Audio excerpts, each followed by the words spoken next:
Members of the public shall be given a total of 3 minutes to speak on all items listed on the consent agenda. Any person who would like to speak on consent agenda items, please fill out a public comment card located on the table directly outside of the council chambers and give it to the staff prior to the adoption of the agenda. Madam Manager, are there any additions, deletions, or substitutions? Yes, Madam Chair, I have one community benefits on consent. It's agenda item number 11A.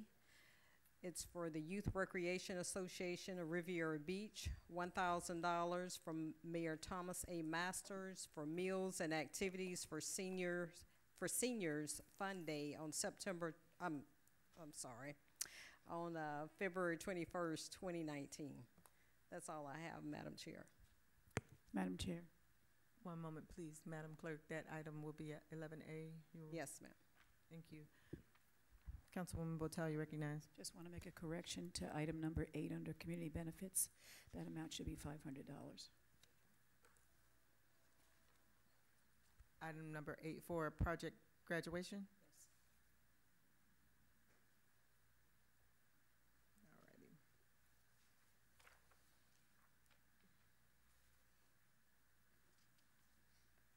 Motion to adopt the agenda. So moved. Second. It's been motioned and properly second. Councilperson Botel, Yes. Councilperson Miller Anderson, Yes. Pro Tem Hubbard, Yes. Chair Davis Johnson. Yes. Unanimous vote. All matters listed under this item are considered to be routine and will be taken by one motion. There will be no separate discussion. There will be no separate discussion of these items unless a councilperson so requests, in which event the item will be removed from the general order of business and considered in its normal sequence under the agenda. Are there any items to be pulled? Motion to adopt the consent agenda. So moved. Second. It's been motioned and properly second. Are there any? Madam Chair, there are no public comment cards for consent agenda. Councilperson Botel, Yes. Councilperson Miller Anderson, Yes. Pro Tem Hubbard, Chair Davis Johnson.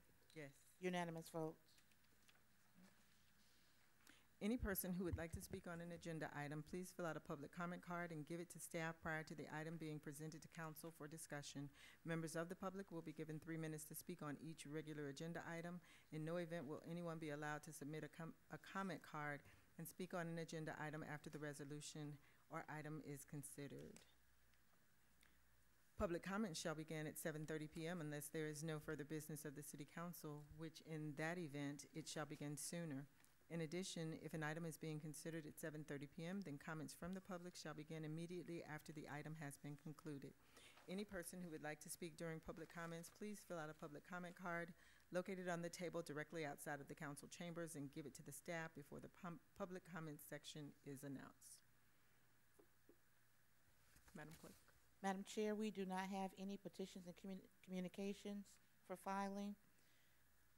Our next item will be item number 12, presentation and discussion by Palmtran staff on issues related to the Stony Brook bus stop relocation. Do we have representatives from Palmtran present? They're in the back. Representatives from Palmtran?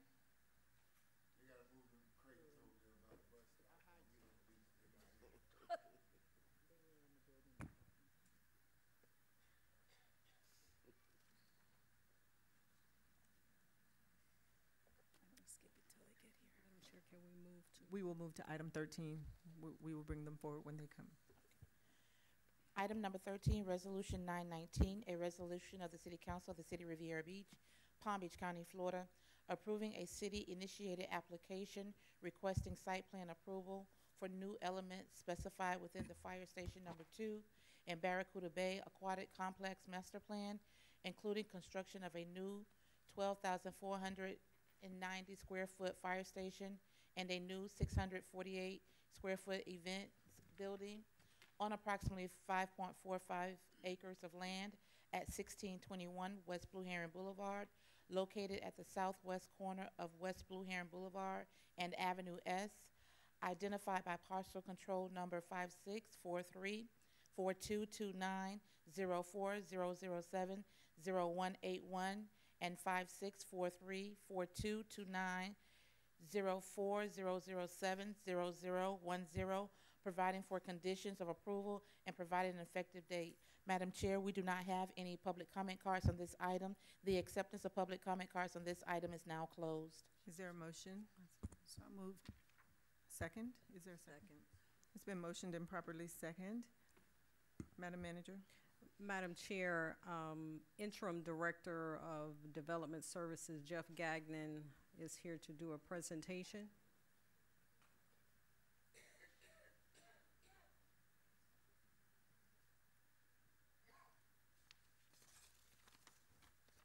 Thank you, Madam Manager. Jeff Gagnon, Acting Director of Development Services. Let's see if I can get this computer to agree with me.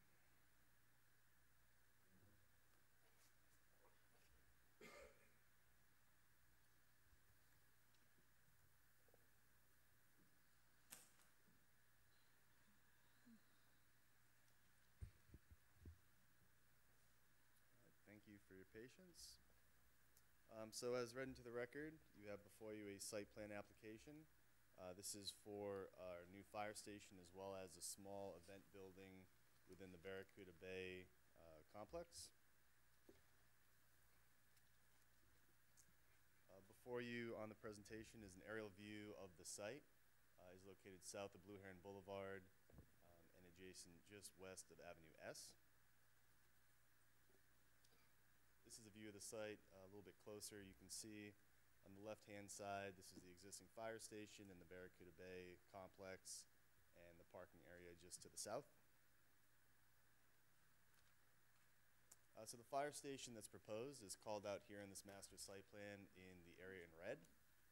So this is the fire station, and the event building is called out in blue, which is just to the east. For the record, this is a site plan for the fire station, and what we're able to do is impose a color rendering over that black and white drawing to kind of bring the project to life. So you can see that to the north is Blue Heron Boulevard, which will provide access to emergency equipment directly to that principal arterial roadway. There's public parking available as well for any visitors to the site. And the actual ingress and egress loop for the fire equipment will come on the south side of the existing parking area in Barracuda Bay. There's a specific drive aisle that is going to be sectioned off to ensure that there's separation between the fire apparatus, any emergency service vehicles, and any sort of pedestrian traffic going to Barracuda Bay. This is a rendering elevation of the site that's proposed. I think it's rather attractive. It kind of corresponds with the Barracuda Bay architectural design, playful color scheme. And just for the record, these are the elevations from each direction of the building. Again, on the top of your screen is that northern facing elevation adjacent to Blue Heron Boulevard. Just for the record, this is a color elevation of the event building that's proposed within a Phase 2 development in the Barracuda Bay complex. So it's going to have that same fun color scheme, being that it's adjacent to the water park. So city staff is recommending site plan application approval. The Planning and Zoning Board at a recent meeting unanimously recommended approval as well. We are recommending specific conditions of approval with this project. The first condition is that construction must be initiated within 18 months of the effective date of the adopting resolution. Condition 2 is that the event center building proposed in Barracuda Bay can be constructed separately in the second phase. Condition 3 is that landscaping and irrigation shall be installed, operational, and pass inspection prior to issuance of a certificate of occupancy. Condition 4, City Council authorizes city staff to approve future amendments to the site plan administratively, as long as the site plan amendments do not deviate greater than 5% or 1,000 square feet, whichever is less from the originally approved site plan. And finally, condition 5 is once approved, this resolution shall supersede any previous site plan approval resolutions associated with this property, causing previous site plan approval resolutions to be null and void. Excuse me, just for the record, the mayor is on the dais. So that concludes staff's presentation. We have the agent representing the city present as well, if you'd like to have any additional questions answered.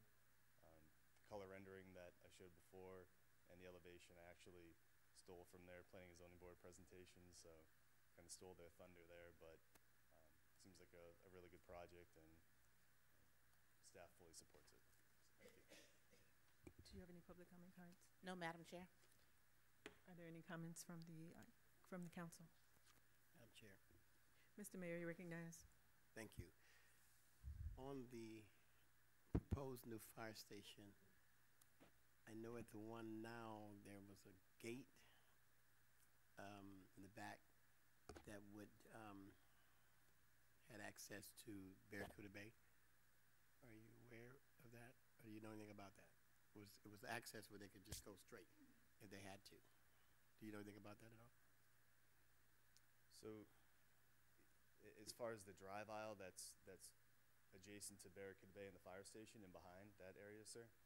Yeah, it was something like, I'm not for sure because it's been a long time since I was in the back there, but I just remember that there was a gate or there that kind of separated the two. Anyway, point is, could you look into that and see?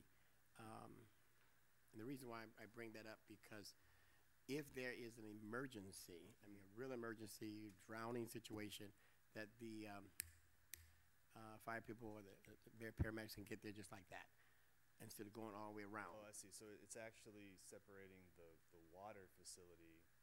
Yeah, just look into it Okay. because I don't know. Absolutely. And it also would be a quicker way if they need to get to Kennedy in a heartbeat.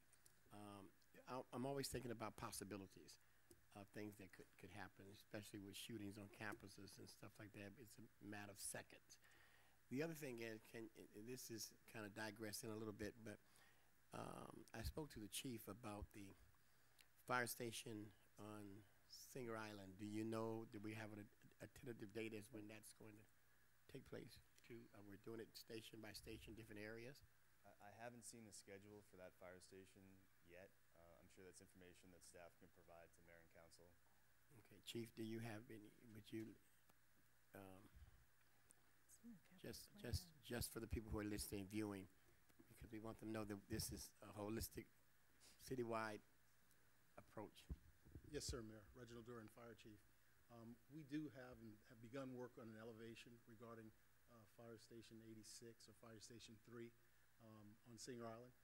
We are definitely working through the elevation as well as what's on the inside and making sure it's a very current fire station to be designed. However, our focus has been on getting Station 2 out of the chute and moving, but we have met with the architects to discuss progress. So that would that be next? Is that the next one, or kind of in the? Well, right now, we're still in the design phase, so Okay. they brought us an initial set to view, and we're working from that. Okay, yeah, I met with several of the residents on the island. They were And concerned there is a about. capital sheet for that. They were station as concerned well. about their fire Yes, sir. station. Okay, thank you.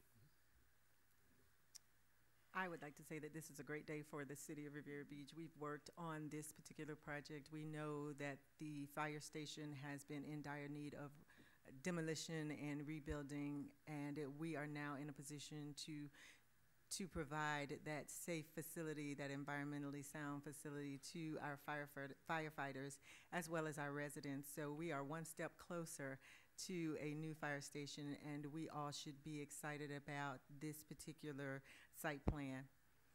Madam Chair. We did not take a motion. Did we have a motion? We Yes, have a did. motion on the Okay. floor. Madam Chair. Councilwoman, Chair Pro Tem, and then Councilwoman Patel.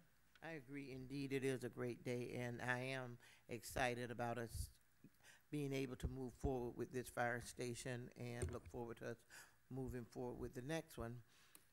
The access to Barracuda Bay is definitely a plus, and the community facility that will be had there, I think it's a plus for the entire community.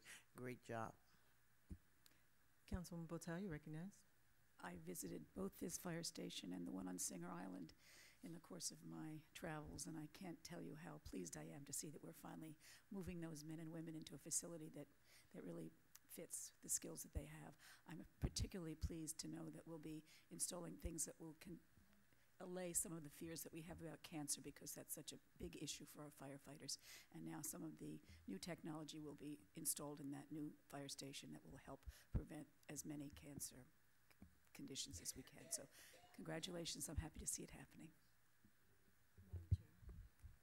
Councilmember Anderson. I don't want to reiterate what everyone said. I do agree with it.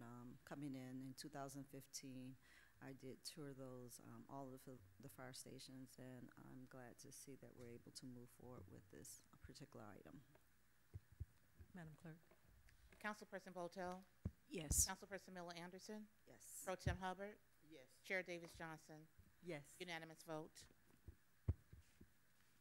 Item number 14, ordinance number 4130, an ordinance of the City of Riviera Beach, Palm Beach County, Florida, amending Chapter 14, Article 2 of the Code of Ordinances of the City of Riviera Beach relating to the General Employees Pension Plan, amending Section 14-26 to permit the payment of accumulated leave to the city manager, providing for severability of provisions, providing for publication, repealing of all ordinances in conflict herewith, and providing an effective date.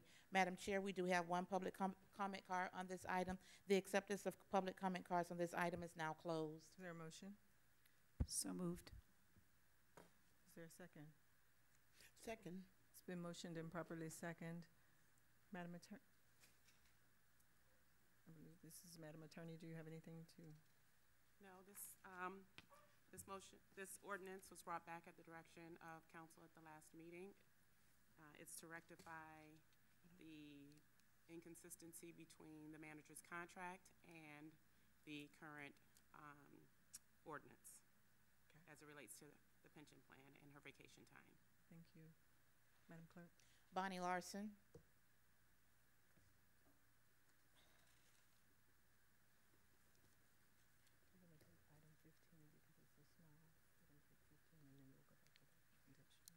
Bonnie Larson, I was hoping the discussion would clarify. I'm not sure what that meant, that it's in conflict with something. What does that mean? I know that Ms. Hoskins said she had 5-6 weeks vacation built up, and if she didn't use them, she would lose them. And I remember that night, and the council said, not to worry, we won't make you lose your vacation time. So what is this? This is talking about a pension plan, however. Does this have anything to do with the vacation, or what is this, and how is it in conflict with whatever is in effect at the time? I didn't understand that. Thank you. Madam Chair, that completes public comments on this item. Ms. Nguyen, do you have anything you'd like to ask and to provide in response to that question? No, I think I was clear. The current pension ordinance does not allow for, it provides for forfeiture of vacation time. And her contract, the city manager's contract, calls for payment of vacation time. In order to reconcile the two, I had to amend the ordinance to provide for an exception for the city manager that her contract will supersede that provision in the ordinance. Question. Yes. Chair Pro Tem, you're recognized. I think the manager was trying to say something. And this only pertains to the drop ordinance. Correct. And it only pertains to vacation time because sick time was not mentioned in her contract. Thank you. So, Chair and Pro it Tem, you're only recognized. provides this coverage for the manager. Are there any other employees that will be able to avail themselves of this? No, just the manager. Okay. And the reason for that, if I might, is because the manager and myself are the only two employees, if you will, who have contracts with the council. All other employees are either general employees or union employees. Okay. And the reason I ask is because if we can do it here, then we can possibly make other employees whole that are not whole. You see what I'm saying? I mean, if we can legally and defensively do it in this instance, we can use this standard now to make other employees that we could not make whole due to the way the ordinance was written. Any other employee who is in the DROP program who has vacation or sick time at the last day of their employment in the DROP program will forfeit that time that they have not used. Because the city manager's contract contemplates that she would be paid for that time, for her vacation time, we had to find a way to either pay her, and this is the way to pay her out her vacation time by amending that ordinance, or she can just simply, as I stated at the last meeting, take her vacation time. If you don't approve this, then she'll take her vacation time. There are no other all other employees know that they will either have to use or lose their time. But because her contract specifically says, and you all agreed to that, that she could be paid out for that time, that's why we're making this change. And I agree, and I agree with her being paid, and I understand what you were saying. Again, what I was saying was that if we found a way to make the manager whole, we should be able to make the other employees whole. Or it might not be, for example, it might not fall directly under this, and I understand it's only because of her contract situation.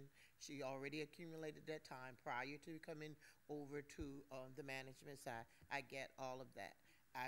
But I was merely stating that we have a few other employees that we need to make whole as well, and we can move on from here, but we need to find a way if we found, you know, if we're finding a way at this juncture.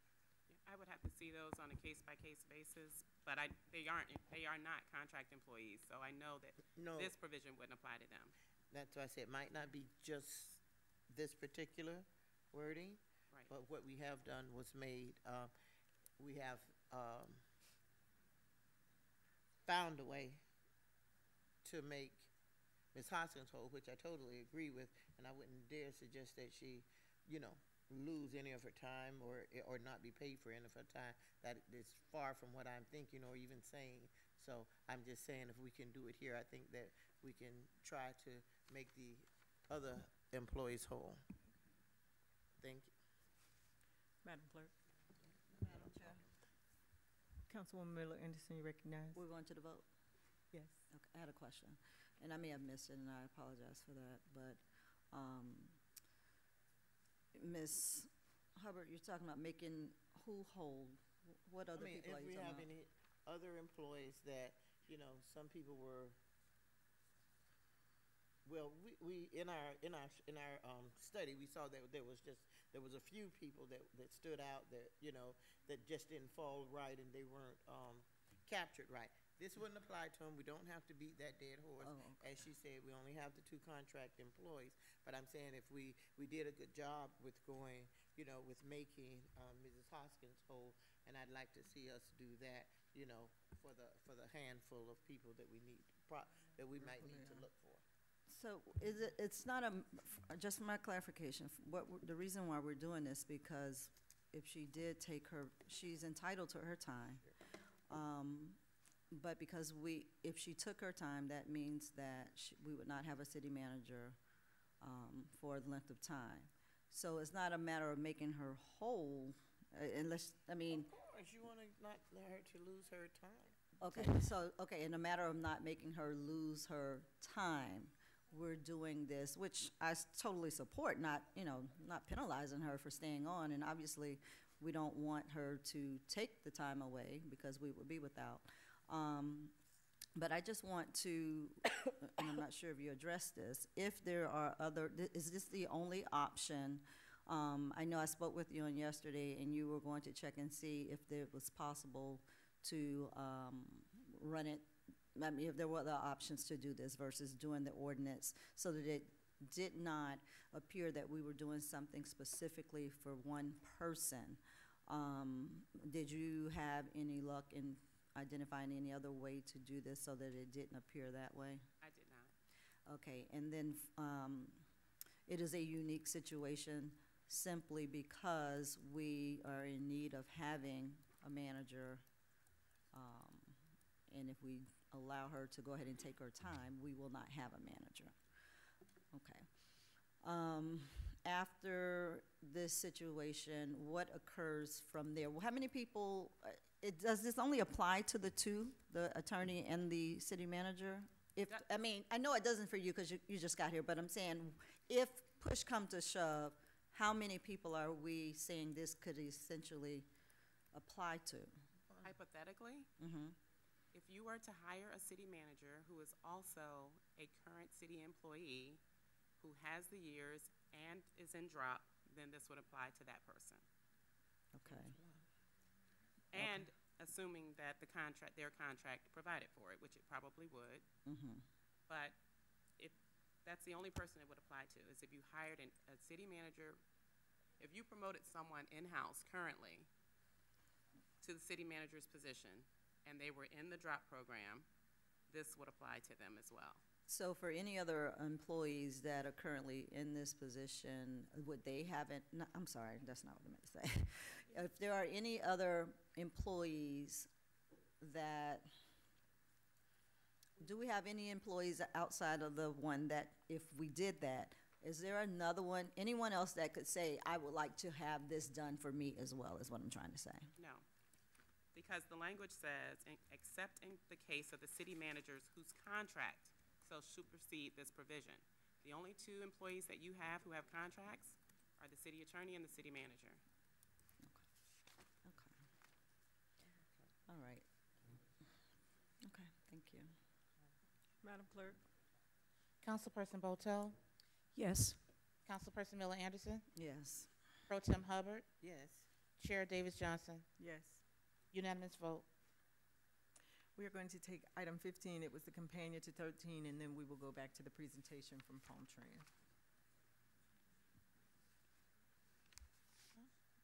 15. Item 15. Item number 15, ordinance number 4131, an ordinance of the City Council of the City of Riviera Beach, Palm Beach County, Florida, abandoning the undeveloped right-of-way known as Perry Street, a 40-foot wide strip of land being a portion of corrected plat of the 3rd Acre Home Park addition to Kelsey City as recorded in Plat Book 15, page 17 of the Public Records of Palm Beach County, Florida, and lying in Section 29, Township 42 South, Range 43 East, containing approximately 18,905.27 square feet, adjacent to and surrounded by the real property addressed as 1621 West Blue Heron Boulevard, parcel control number 5643-4229-0400700181, providing for severability and conflicts, and providing for an effective date. Madam Chair, we do have a public comment card on this item. The acceptance of public comment cards on this item is now closed. Is there a motion? So moved. It's been motioned, is there a second? You did a Second, either, doesn't matter. Mr. Gagnon? Thank you, Madam Chair. Jeff Gagnon, Acting Director of Development Services. As read into the record, you have an ordinance before you on first reading. This came about as we were going through the site plan review process. We realized that there was a platted right-of-way that ran through the center of the master plan, which is shown before you here. So to clean up the site, we're proposing an abandonment of this platted right-of-way. It currently functions as really parking for Barracuda Bay, and the future proposal for the fire station will provide some parking and also access. So again, this is kind of a house cleaning item that was recognized during the site plan process, and we wanted to make sure that this record was cleaned up moving forward.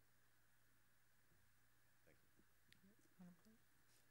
Fane Lozman.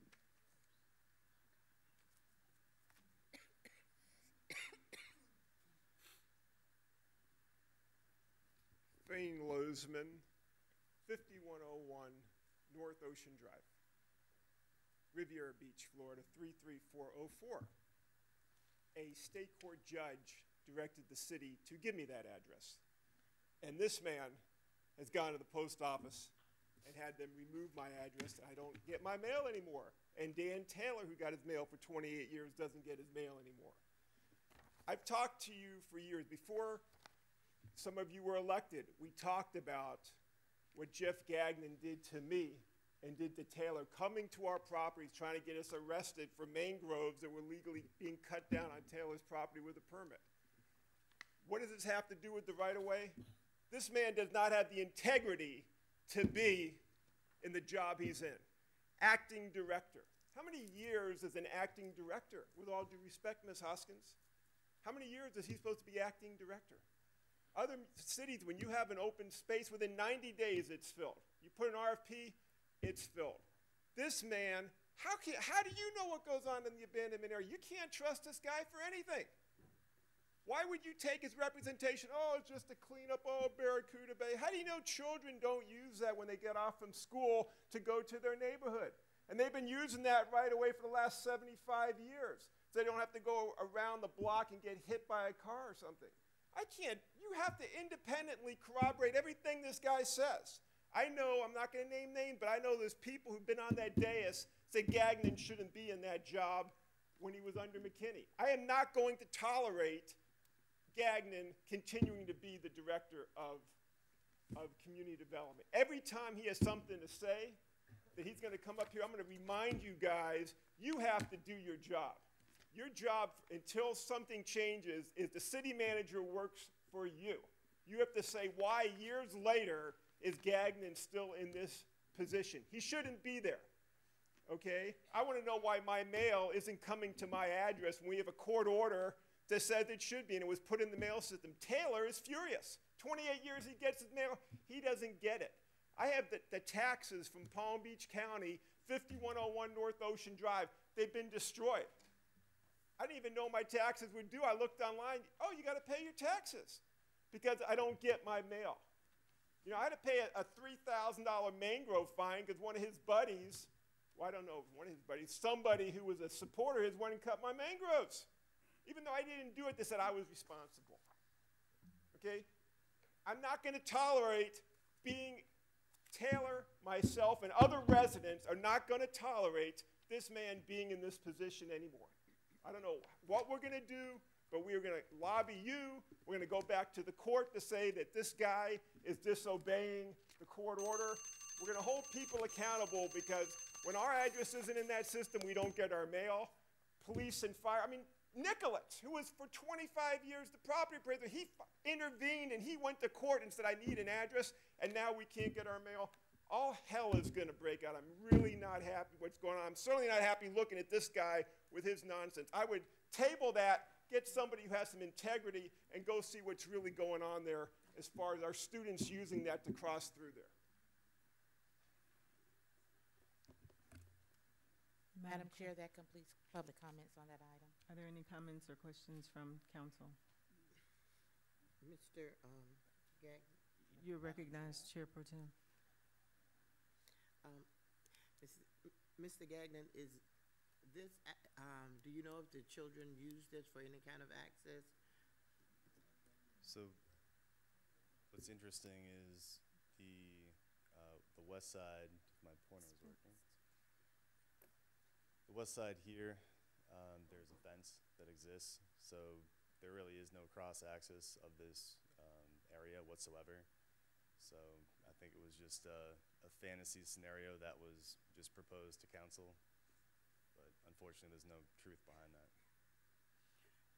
Secondly,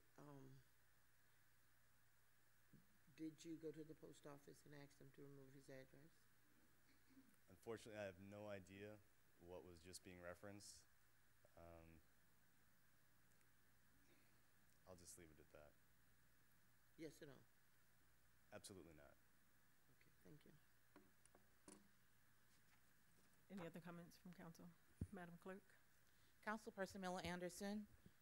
Yes. Councilperson Botel. Yes. Pro Tem Hubbard. Yes. Chair Davis Johnson. Yes. Unanimous vote. Item number 16, No. resolution number 10. Madam Clerk, we're Yes. going back to the presentation there here. That's what I was trying to understand. That's what I said. I thought you got it. Sorry about that, Madam Chair. Item number 12, presentation and discussion by Palm Trans staff on issues related to the Stony Brook bus stop relocation. Madam Chair, we do not have any public comment cards on this item. The acceptance of public comment cards on this item is now closed.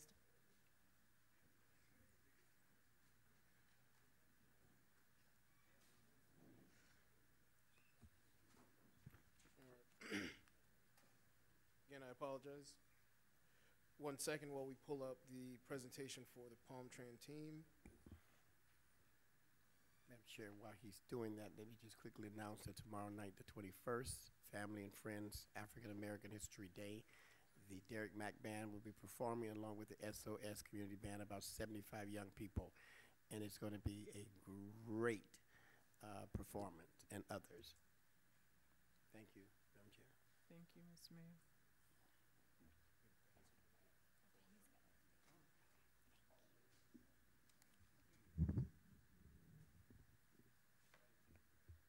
Good evening. Good evening. Mayor Masters, Chairwoman Tanya Davis Johnson, Chair Pro Tem Hubbard, and council women tonight.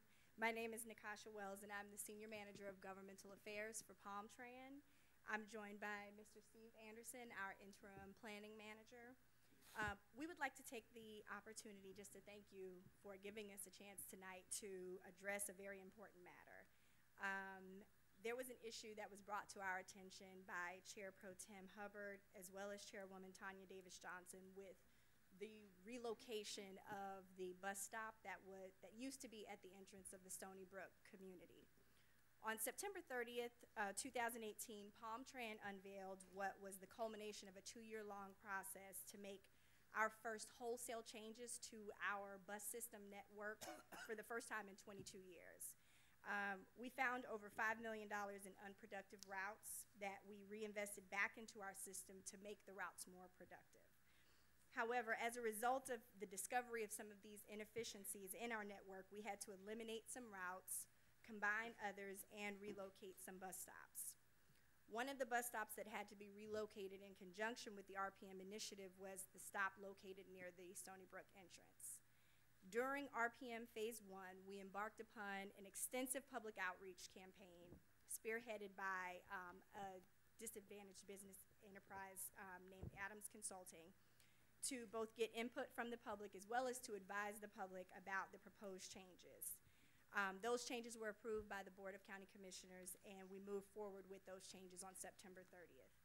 After the changes were made, almost immediately, Chair Pro Tem Hubbard, as well as Chairwoman Tanya Davis Johnson, reached out to our Executive Director, Mr. Clinton Forbes, to express concern about the bus stop being removed from the entrance of the Stony Brook community. We then met with Chair Davis Johnson to explain to her the necessity of the relocation of the bus stop and to show where the new bus stop was located. Both Chair Pro Tem Hubbard and Chairwoman Davis Johnson have been very vocal about this issue, and we appreciate the concern. And that's really why we're here tonight, to see if there are any. One, we wanted to explain some changes that have been made since we met with you all, since you had an opportunity to meet with our Executive Director, as well as to show, we know that we had a couple of community outreach events here in the city, but they were separate and apart from your city council meetings, which are, pretty frequently attended by the community. So we wanted an opportunity for the community to be able to see where the stop is now, as well as to get an understanding of exactly why it was moved and if there's anything that we could potentially do to address the issue. So with that being said, oh, and one other point, I just wanted you all to know that we are also meeting with the management of the Stony Brook community tomorrow at their meeting. So we will have somewhat of an open forum as well as in addition to tonight's meeting to be able to address the issue. Thank you, Nakasha. We don't have any more presentation for you. She covered it all. No? Okay. Good evening. For the record, Steve Anderson, Interim Planning Manager, Palm Tran. Our home away from home is right here in Riviera Beach. We did more outreach right here in these chambers, I think, than any other city chambers. But we're here to kind of make sure the record is not set straight, but I think on the last council meeting, it was said that the bus stop was at Congress. And we will just go through the slides on why we did it, where we did it, and what the next steps are. So as Nakasha mentioned, we had to make a series of tough choices, not just in Riviera Beach, but in Delray, Pahokee, Belglade, all across Palm Beach County, to strengthen our routes by streamlining them. And when we say streamlining them, that's generally meaning your north routes and your south routes tend to go north and south. Your east and your west routes go east and west to make more of a grid-like network structure. Previously, we had a lot of routes that did a lot of spaghetti, and the old route in front of Stony Brook really was that route. It was a route that went north and south and east and west, never really getting to where the folks were trying to go. And the reason why we changed the bus stop was because of the poor ridership in front of Stony Brook. But we have moved the stop closer to the intersection, right across the street from the convenience mart where the Caribbean restaurant is. It's about an 800-foot walk from the old Stony Brook bus stop. It is a little bit of a trek if you're coming from the middle of Stony Brook, which when we met with Pro Tem Hubbard and our CEO, Clinton Forbes, last month, it is about a 1,100 walk if you're starting your trip from the middle of the complex. So this is a map that shows all the routes in the city. Certainly, we've expanded opportunity. That is our mission statement here at Palm Tran. Previously, we didn't have as many routes that went from Gardens Mall to downtown like we do now. We've extended routes. We've put out more service, later service on the evenings to the outlet mall on Sundays to really help folks get around that need access to jobs, education, and medical appointments. That's really what we're here for. In that process, by pulling those routes out and straightening those routes, you're going to see a lot less deviations. And so, you know, Stony Brook, we believe, is still walkable for the vast majority of the folks that want to use the service. This is where the new bus stop is. I recently had our route service specialist team go out there and really put that bus stop more at the corner of MLK and Avenue U. Previously, it had been about a block north, unbeknownst to us. For some reason, they put it farther away from the intersection. But you know, we're gonna have this talk with the community and stress to them. You know, we know it's a little farther than what you used to walk. It's about 800 feet from that old bus stop. But we just wanted to make sure first that the city knew where the bus stop was, because we had previously said it was somewhere where it actually wasn't. So for folks wanting to use that stop, that will take them on the Route 30. That's the east-west route that goes down Blue Heron. It connects VA, all of our major north-south routes, as well as this facility here, as well as Singer Island. So it's the main east-west route in the city. Folks can transfer to all our other routes that would take them as far as Boca and all the Tri-Rail stations. So we feel pretty good about the changes. These are some more information about the improvements we did with the RPM. Again, you know, Wi-Fi on board all buses, easier transfers. It's not a perfect system, though. We still lack funding for a lot of the things we want to do in terms of frequency and running service later in the evening, like in Broward and Dade. But we hope that we'll continue to have this community partnership with you, and that concludes our presentation. Madam Chair. Mr. Mayor, you're recognized. Thank you. Help me to understand, if it's 800 feet or whatever from where it used to be, what is the hardship of keeping it where it used to be on the bus company? I understand the modernization, I understand the routes, but what is the problem? What is the hardship? What will cause you grief? Quite simply, Mayor Masters, the bus doesn't go down that part on MLK anymore. It makes a left on Avenue U when it's heading east, and conversely, when it's heading west, it's coming down Avenue U. But why can it not go there? You have a lot of seniors there. You have a lot of children. You have a lot of people there. Why you can't go one block down? Help me to understand what it would create, a hardship or what, just to do it. It is very hard to turn a 40-foot, 30,000-pound mass transit bus around.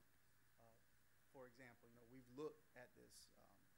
There's really no way to turn around. You can't take it all the way down to the port. You can't turn around in the port. Once you're on that segment of MLK, you're going to run on top of Australian, or you're going to be on top of Congress to get either north or south. So there's really no easy way to turn the bus. So what was happening before? Before all this, was there not a bus stop Yes, there? absolutely. How So was that bus turned around? It didn't turn around, just came straight down MLK? It went up Avenue U and then kept going north to the Gardens Mall. That was the old Route 21. Okay, so because you changed the route, Yes. that's what create the location of the new bus stop. That's correct. Well, if that's what it is, but it just seems to me that creates a lot of problems. But I'll let the council take it from Madam. there. Chair Pro Tem, you're recognized. If you were to stop at Stony Brook, go up to the next corner, and make a left there, and just about a block in, you just make a square. It'll put you right back on the avenue where you want to be, and you could continue, on the new route. Would that be feasible, or why wouldn't that be feasible? I'm not sure the avenue, Pro Tem Hubbard, but we could look at it. We're open to anything that would Because it's provide. just it would be just a square block. You would pass Stony Brook, you would get to that through street, make a left, and then make another left, and it'll put you dead back on the street that you're trying to be on. You know what street that would be that you'd have to? Which avenue that is? It's the entrance to Harmony Heights. It's where it is. You would see the entrance to Harmony Heights. I don't know the avenue just offhand. It's either Avenue S or T as it cuts between It 8th might- Street to 10th Street, you can come No. back to U. Is that what No. you're referring to? Say it again. Avenue S, which is a block east of Avenue U, cutting north to either 9th or 10th, making another left to get back to Avenue U. Yeah. Because S dies into the canal between the Avenue R Canal And- and Avenue U. So it There's must. one street that connects 9th The and 10th. two, so that must be it then. And it would be just a clean square and put you dead back on that avenue. So maybe that's something we can look at. You're going to have the meeting tomorrow. We can definitely take a look at it, but if that would be taking, again, as Mr. Anderson said, a 40-foot bus through a neighborhood, that there may be some issues with You would have, going yes. through the neighborhood, but we could I- definitely, You would have to engage that community to find out exactly. what that will mean for them, having that bus come through that community daily. If there's It has to be on-street parking, considered. there's things you have to, And then, yeah, I'm sure all of those things would have to be looked at, but it's just a suggestion to try to alleviate the hardship on some of the and people that don't have transportation that depend on that. Because even if it went through the community, it has, that block would have only maybe 5 houses on each side. okay. Yeah. Yeah, we'll definitely look at it. One more thing, Madam Chair. Mr. Mayor, you recognize? Would you be willing to possibly work with or partner with a nonprofit organization that might want to help provide some type of shuttle service that would go into Stony Brook and then to the bus stop? There's always partnerships and things like that. Absolutely. I will tell you, Mayor, that as stated earlier, as a result of RPM, there were a number of different communities who were impacted by relocated bus stops. And in response to that, we've worked directly with Career Source is one example, who had a bus stop moved that we've worked directly with. So that's absolutely an option that we could explore. A shuttle service would be fantastic. Thank It you. would definitely be something we could partner. Thank you also, sir, one of you, would you go back to the first slide where Attorney Nakasha Wells' name was up, that one. Help me to understand Attorney Wells, right? Senior Manager of Governmental Affairs, what does that mean? I want the public to know, and I'll tell you why. I'm just Palm Trans liaison with all of the governmental entities that we do work with. Well, and the reason why I want the public to know, because this is the celebration of African American History Month. Young African American lady assumes a top position with Palm Trans. That would not have happened maybe 30 years ago, but we've been blessed. We've come a long ways. And I thank God for people like Dr. King and others that paved the way to make it possible that you can ascend to such position, and we are thankful.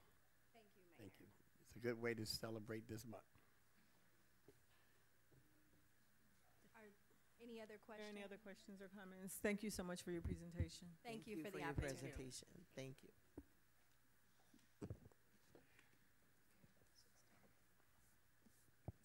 Item number 16, resolution number 1019, a resolution of the City Council of the City of Riviera Beach, Palm Beach County, Florida, authorizing the stipulated final judgment in the case of Trodrick McCoy versus the City of Riviera Beach et al., case number 502018, CA 015244, authorizing payment in the amount not to exceed $1,000 and payment for the total cost of mediation as complete settlement and providing an effective date. Madam Chair, we do have public comment card on this item. The acceptance of public comment cards on this item is now closed.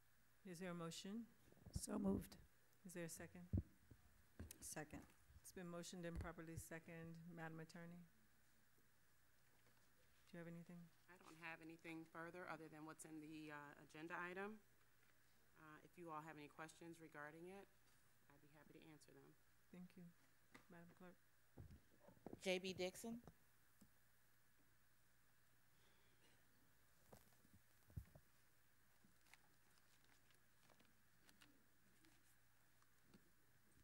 I would just like to inquire as to what the case was that Mr. McCoy had against the city that was just settled.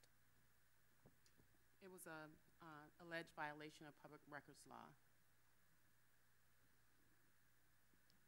He made a public records request, and he alleged that all of those documents were not provided to him, and this is a result of that case. This is settlement of that case. Madam Chair, that completes public comments on this item. Madam Clerk? Councilperson Botel? Yes. Councilperson Miller Anderson? Yes. Pro Tem Hubbard? Yes. Chair Davis Johnson? Yes. Unanimous vote. Item number 17, resolution number 1119, a resolution of the City Council of the City of Riviera Beach, Palm Beach County, Florida, awarding bid number 96319-1 to Rosso Site Development, Inc. of Lake Worth, Florida, to reconstruct West 36th Street from Avenue O to President Barack Obama Highway, Avenue N from West 36th Street to West 35th Street, West 30th Street and West 28th Street from Avenue R to Avenue O, and Avenue O from West 30th Street to West 27th Street Neighborhood Improvement Project in the amount of $2,097,260.15, authorizing the mayor and city clerk to execute the contract, authorizing the city manager to approve change orders up to 10%, authorizing the director of finance and administrative services to transfer matching funds to make payment for same from projects 18105 and 18205 and provide an effective date. Madam Chair, we do have a public comment card on this item. The acceptance of public comment cards on this item is now closed. Madam Chair, I move that we table this item. There's been a motion to table. Is there a second? Motion dies for lack of second. Madam Chair, we need a motion to approve. So moved. Second. It's been motioned and properly second. Mr. Bailey. Terrence Bailey, Public Works Director. As you know, the Public Works Department has been executing the road program, and each year we are granted just north of $160,000 from the Palm Beach County CDBG program that goes into constructing roads. This year's project is in two segments, as indicated in the resolution. A segment of Avenue O north of 27th Street, as well as 28th and 30th, and 36th Street near the intersection of Avenue N. You can see more specifically in the maps the route and segment of road that will be reconstructed. This is primarily a mill and overlay job. We are partnering, as usual, with the utility department to upgrade water and sewer services while we are making improvements to the road. We will not be adjusting any of the drainage, curbs. We will repair the sidewalks as needed. So this is not a full road reconstruction, as there is already a drainage network there. So it will basically be new, addressing water, sewer, and new asphalt and patch where as needed to give the road another 20 years of useful life. Here's a picture of the general condition of the road. You can see the two large patches to the left where some work was done over time, and this basically just needs a mill and overlay. And you can see the potholing here on 36th Street. Again, another picture of the intersection of Avenue N and 36th Street. Here's a better picture of the scarring on the road from potholes, patches, and other small improvements. And with that, we'll take any questions. Madam Chair. Chair Pro Tem, you're recognized. In the, by us having gone through and in the middle of road projects now, and I realize that this is not as extensive as the ones that we are undertaking right now. I was looking at the scope of work that was put out for this and that was put out for the one that we are now currently doing.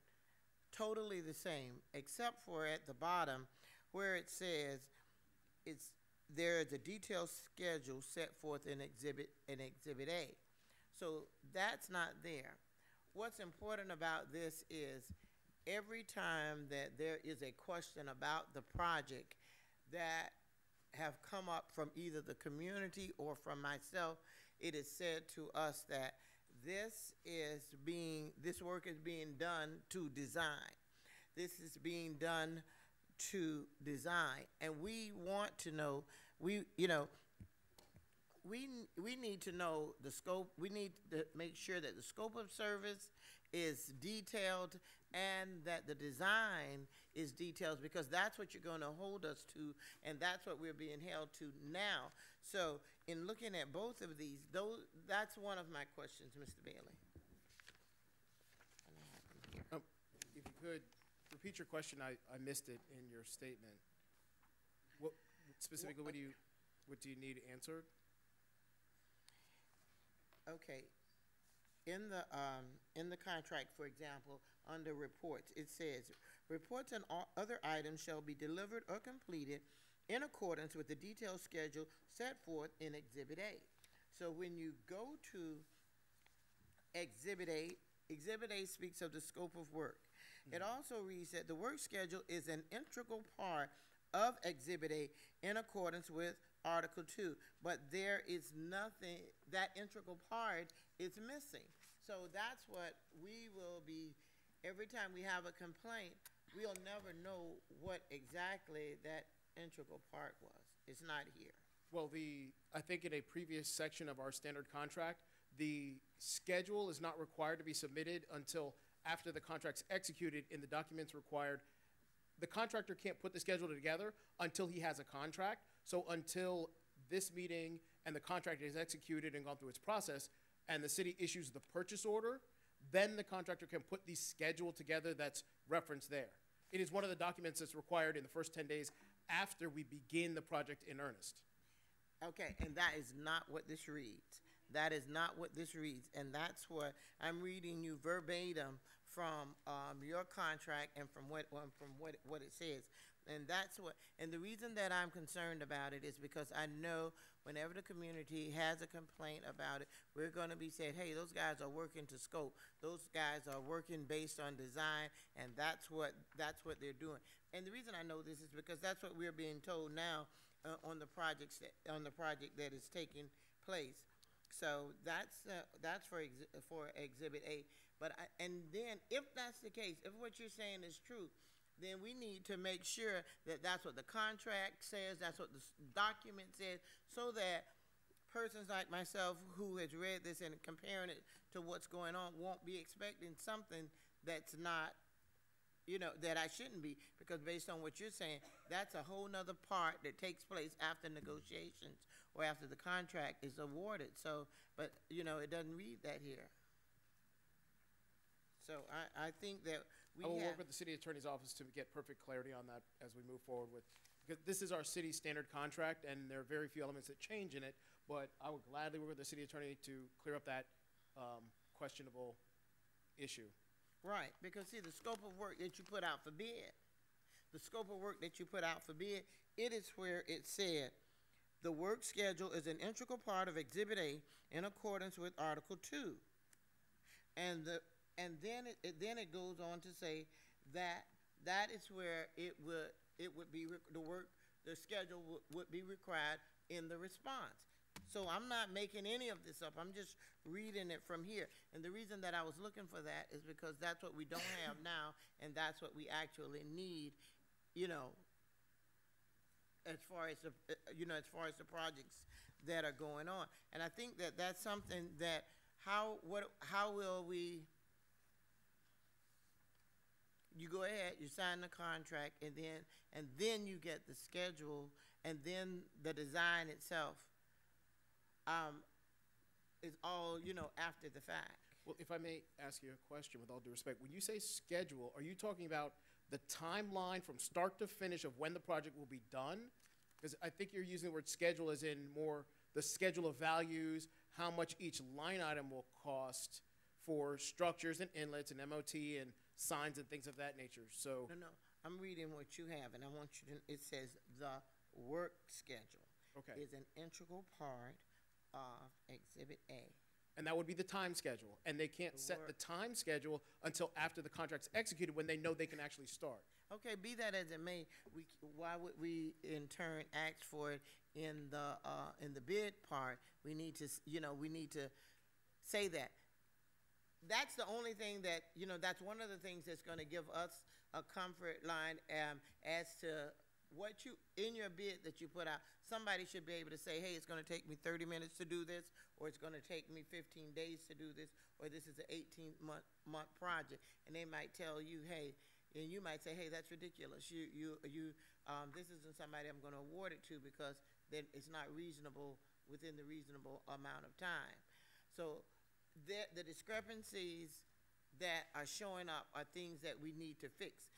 And the reason I know that we need to fix them is because we live in them, and and now we don't want to have the same problem, because every time that we have something, we're told it's, oh, that's to design. That's going along with the design. They're doing it to design. So there's there's either there's a problem with the timeline. There's going to be a problem with the design, or what have you. They had to bid on this. Someone had to have a set of plans.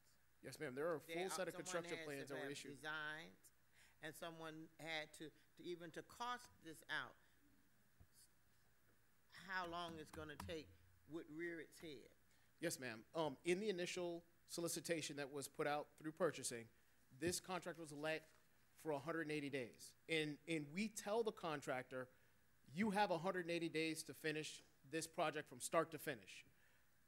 As sometimes happens during the solicitation process, some contractors will come back and say during their RFIs, you have too much scope. This can't be done in 180 days. Sure. We would request that you change that to, and they'll propose a number.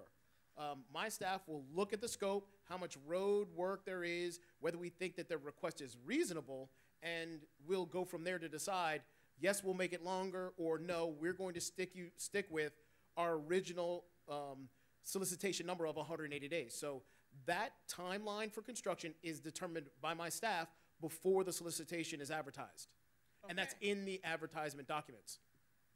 So therefore, when you have this, so with that said, that meets that the work schedule should be able to be timed out within the 180 days, and I'm just using that because you did.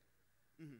Well, again, the schedule that you're referring to is almost literally a day-by-day schedule. So they will say for this example of this project, on March 1st, if they start, March 1st through 5th, they're going to come through and they're going to do signs. March 17th, they're going to mill the existing road. From April 1 to May, they're going to put in the water line. From May to, and then they're going to finish the project. So we tell them it's 180 days, but they have to get specific and detailed what they're going to do in all of the elements of the scope, literally day by day, and that's the schedule that they'll put together. And it's based on the NTP, the notice to proceed, and the exact start date. So it's not a floating number of days, it's a calendar day. On March 1st, I'm going to start, and it will give you a calendar day for every activity that'll happen thereafter. Excuse me, Mr. Bailey, and I get that. I get that with you, with the work schedule. Even the scope of service is just a small paragraph. It's not even detailed and broken out enough for us to have any comfort in exactly what you're going, what they're going to do. You know, this and this is what's happening with, I think, with these road projects. We're just copying and pasting everything except the streets that they're actually supposed to be working on. The we didn't see the local participation. There was no local participation piece in this again, and we asked that we rectify that, and we were told we were going to be that would be rectified. I know they're operating as a small business, but we're talking about the local participation piece. Staff has yet since July to do anything with the local participation piece for road work, and that's something. And, you know, it's incumbent upon us to say, or to create the political will within you guys to know that we want local participation. We want more detail than this, because the residents in the community, when they call upon us about the problems that they're having, oh, well, those guys are just working to design. Those guys are working to the scope. There is no detailed scope. Yes, ma'am, you're correct. That is a generalization of the scope. There's a full set of construction plans that are extremely detailed and exacting, which is what they build the project to. And that construction plan is issued as the basis of the proposal and cost. So in the solicitation, there is a set of construction plans and a nearly 500-page specification document that tells them everything they need to know about how to build the project. Okay, Mr. Bailey, I imagine we can go back and forth and about this, but for those of us who are living this, we know that this is not specific enough. We know that the 500-page plan that you're referring to is not going to be enough to address, one, the quality of life while the construction is going on. And if it was, we would have taken all the errors that we learned from what we're doing right now, and we would have used them in the plan in this solicitation, and we have not. The reason I know we have not, because I have the last one and I have this one, and they're side by side. So we're willing to go through and make the same mistakes that we made in the current project to make them again on this project. And that's the problem that I have, that I see. This needs to be tightened up and brought back for the good of the community, as opposed to rushing it through. Everybody in that community, in that area, I know. And I know they want good streets. I know they want the streets done. Even the people now, but they don't want to pay the hell that is being paid under the current project now. And I know they would rather have it done right, as opposed to just going out there and starting and not having anything in your hand that you can hold the contractor's feet to the fire other than a bond and a signature. And I think that we need to do more with this than to put it out now. Madam Chair. Madam Manager, you recognize. Section B of the contract talks about deductions for not completing the work on time. Right. So you're talking about the time period, the 180 days. You think it's going to be longer? No, it's not just how long it's gonna take to do the job. What I'm talking about is the mere fact that it's not. We now are suffering from the fact that this little paragraph is so general. that when you speak of it, the contractors are able to labor under the fact that, well, we're just working from the scope of work, and the scope of work is just so general till you can't hold to anything. How long it is one thing, but what we're talking about is stuff that impedes going into the driveway. The quality of life issues is more important to me. The quality of life issues are more important to me than to how long they take to do it. And I think for everybody else, it's the considerations that were not made on this current job are not being made now because they are identical. And the problems that the people are having in the community now, they'll have them on 30th Street and beyond. And that's what we need to fix prior to issuing this, because if they sign off on a contract that has this only, those people are going to catch the same problems that we're catching now. Do we have a public comment card? Yes, we do, Madam Chair. Fane Losman.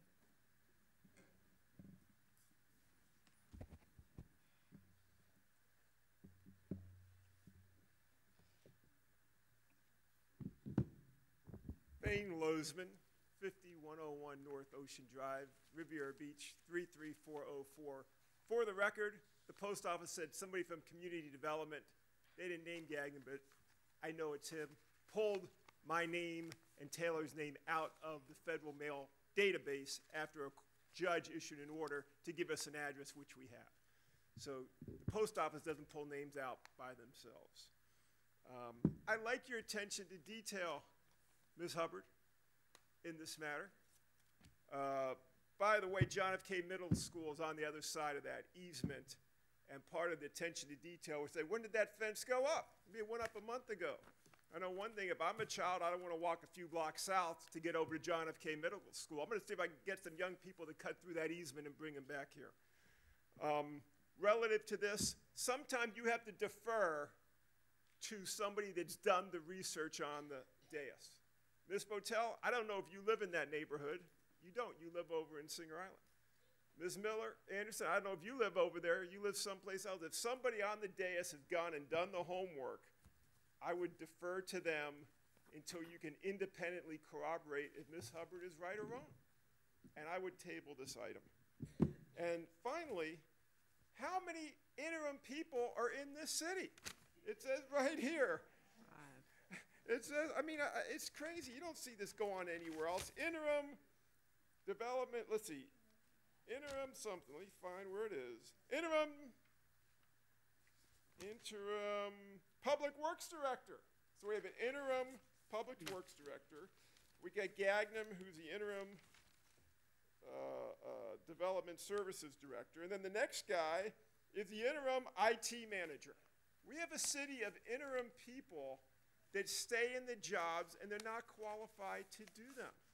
The number one thing the city should do, that it's almost like an emergency. The mayor, you should say you cannot have people be interim for years on end. You have to get people that are qualified to do these things and put them in there. Some of these interim people may be qualified to do development, but they're not public works guys. Why do we have, on this agenda, why do we have 3 interim guys? That is not going to cut it. Interim means a month or 2. But for years on end, people are in them. That's not acceptable.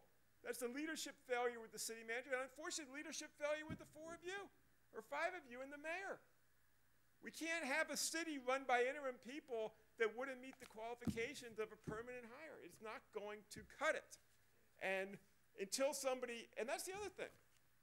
Interim, why don't we have somebody determine if the interim guys know what they're talking about before we accept what they're going to represent to the council?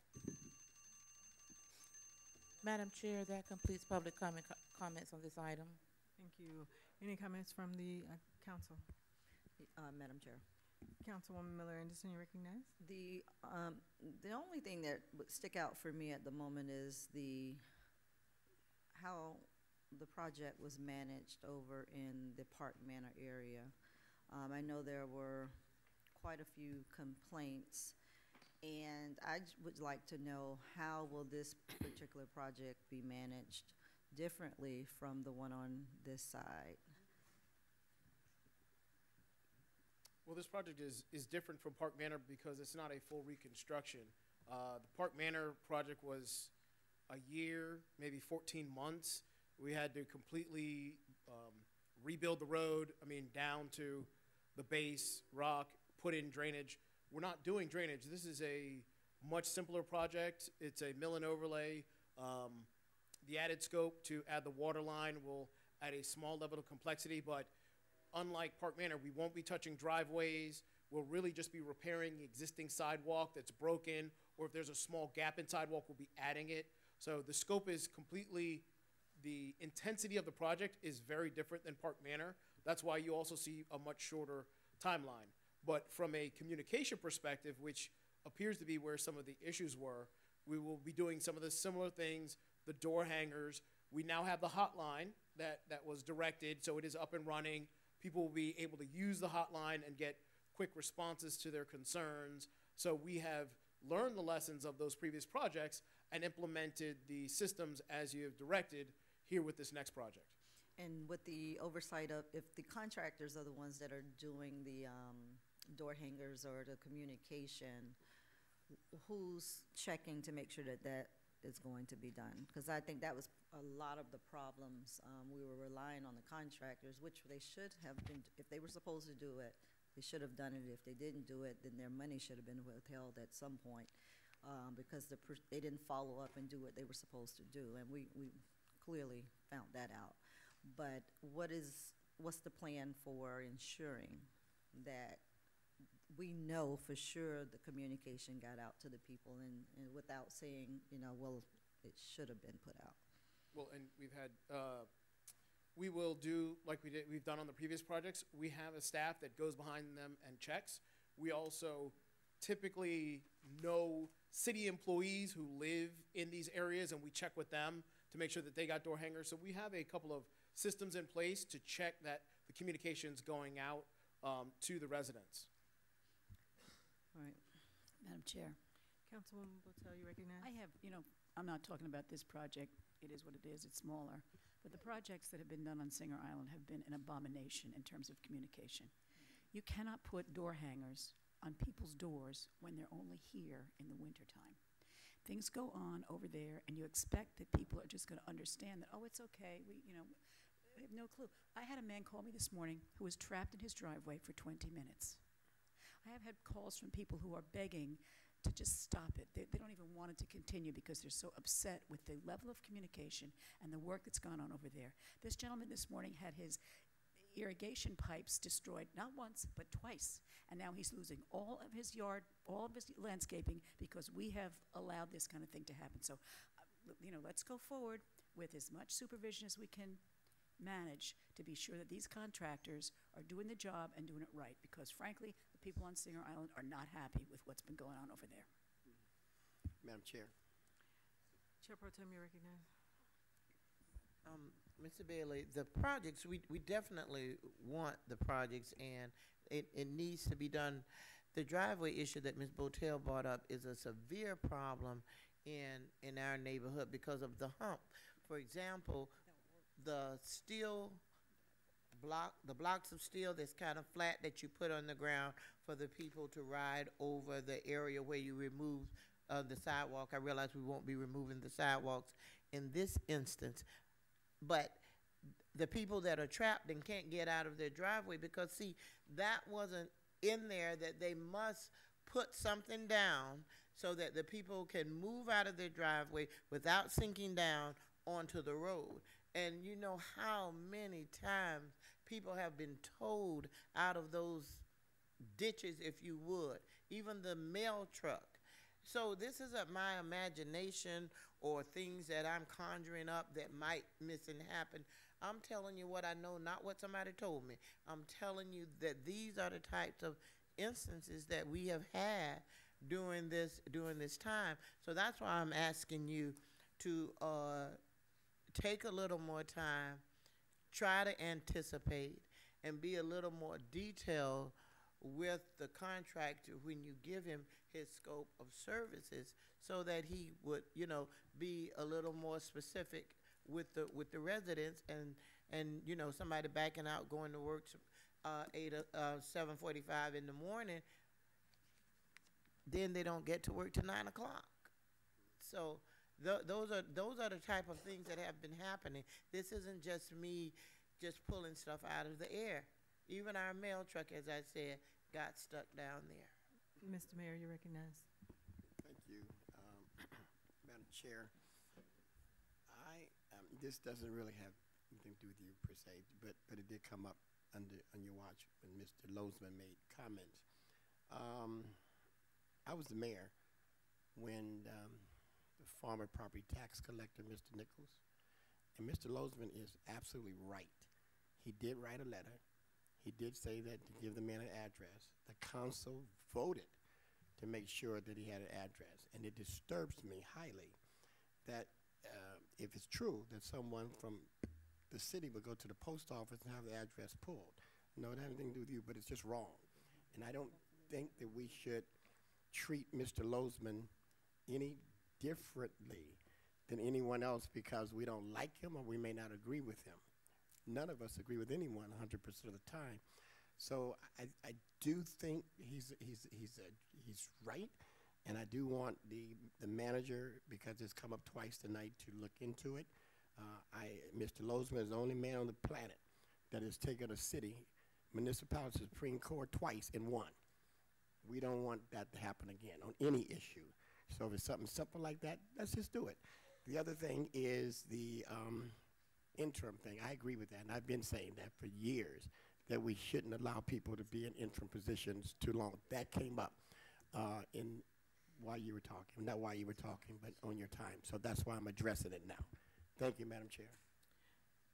Madam Manager, would you please speak with the post office and gather information and provide a correspondence back to this council Madam as Chair. it relates to your findings? Thank you.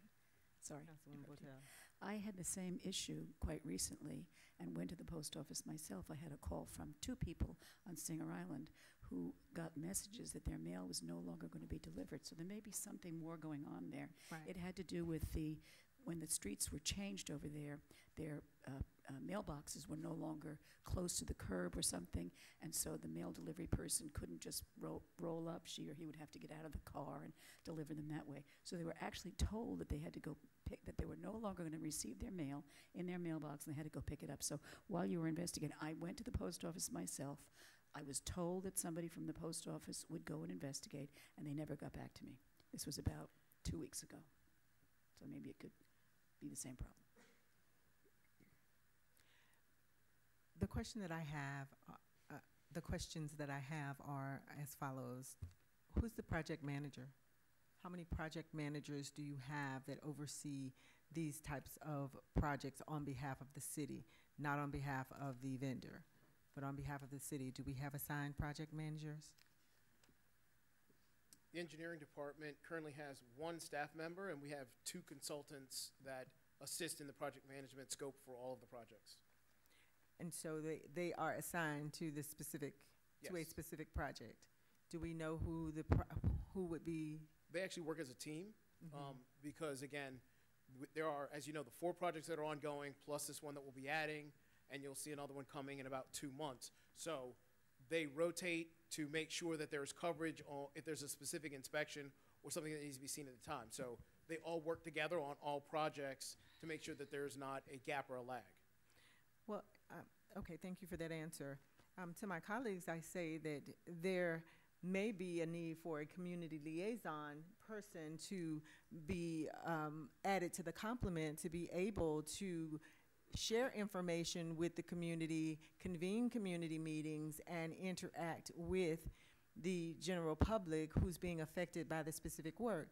That's something that we should be considering, because there shouldn't be an expectation that the project managers are going to do the door-to-door hanging of information. There should be information that's running on TV 18 as it relates to the proposed work. There should be information that is on the website with regards to the proposed work, and then opportunities for a community liaison or a public engagement specialist to be responsible for sharing that information. I think that that would serve to relieve us of some of the headache where there is not information shared on a continuing basis, so as not to have the kind of concerns that we have where people don't have enough information, where our citizens don't have enough information or don't have someone that they can refer to. But that is, in my mind, colleagues, someone who is responsible for public engagement of public works and construction-related projects, that would be appropriate. Madam Chair. Councilwoman Miller Anderson, you recognize? I could possibly support that. How many projects of this magnitude do we still have going on? Because I know Park Manor is pretty much wrapped up. The Federal Gardens is wrapped up. Monroe Heights at least has their road down, right? Yeah, I mean, but no, I know it may not be wrapped up, but you're not on dirt anymore, though, right? It's half and half. Okay. They've only paved 23rd, 24th. And Old Avenue. So they're about 30% of the way with the paving. So at one point, I think we had Federal Gardens and Park Manor and Monroe Heights all at the same time, kind of All four of them are going at the same time. And that definitely would have been a time to have someone, because we were kind of getting it from all over the city, all complaints everywhere. But with the new project here that we're speaking of, this one coming on, how much more time do you think before the other part of Monroe Heights is completed? Will there be a long overlap with the two? I wouldn't say a long overlap. I'd have to pull the exact schedule for the end date. I don't have that at hand, but you could imagine at least 3 more months in Monroe Heights. That's an estimate, so please don't, I don't have the schedule in front of me. Right. But is there a time crunch that we're dealing with in terms of having to do this right now? And the reason I ask that is because when we had all of them going on at the same time, it just seems like it was overwhelming. We didn't have enough staff to properly oversee it, and there was just so much going on. I know risk management was getting hit numerous times because people were complaining and filing complaints constantly.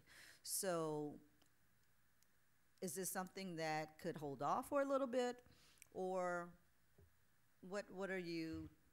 No, where are we? particularly because this is a CBDG project, so we have an agreement with the county, and we have deadlines and benchmarks. We really need to start the project on March 1st because CBDG are federal dollars that are administered by the county, Right. and in order for them to, they have a very specific word they use, but it's basically their burn rate. They have to spend the money in the appropriate increments in time, so they force all the municipalities to stay in their scheduled window so that their draws and closing projects meet the federal schedule. So we're kind of in the slot, and we really need to start on March 1st so that we don't go past our agreed timeline for reimbursement of the funds. Okay.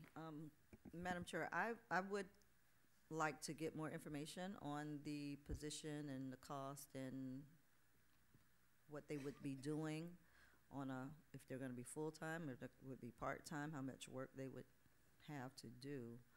And then I could, support it if it's justified. So then what is your pleasure? The There's a community motion- liaison, I'm sorry. Oh, okay, with I'm regards talking to about the that. community liaison. Yes, because I'm sure that there are going to be additional projects that will come down the road out of Public Works. It's not necessarily just for where we are now with those ending. So I would agree. Madam Chair. There is a motion and a second on the floor. Can I ask Mr. Bailey one more I have a question, Madam Chair? So do I. Councilwoman Botel, you Thank you. recognize? Well, I have him on the hot seat. Months ago, we promised to put a sign on the bridges over in Palm Beach Isles about the weight of the trucks. Has that sign gone up yet? No, it has not. When do we anticipate that it will go up? Anticipating your question, I'd like to speak with you in detail offline. Okay, thank you. Mr. Mayor, you recognize? Yeah, just quickly. The chair previously asked, do we have a project manager? And I think you said that you have different people that sort of assist in that area? He said there's one full-time and Yeah, two we have a consultants. full-time staff person. No, who he is said it- staff person. Go We ahead. have a full-time staff. There are 3 positions in the engineering department: the city engineer, a project manager, and the engineering technician. Currently, the only position that is filled is the engineering technician. So we have brought in consultants to basically backfill the other 2 positions. So we still have a complement of 3 people who operate in the role of the engineering department. All of them work together as a team so that we don't have any gaps. Everybody knows what everybody else knows. They work together in order to go to all of the projects so that we have continuity and consistency. Chair Pro Tem, you recognize. Mr. Bailey, the a community liaison that would assist with putting out notifications and giving people information and everything of that sort. That'll be nice on its face.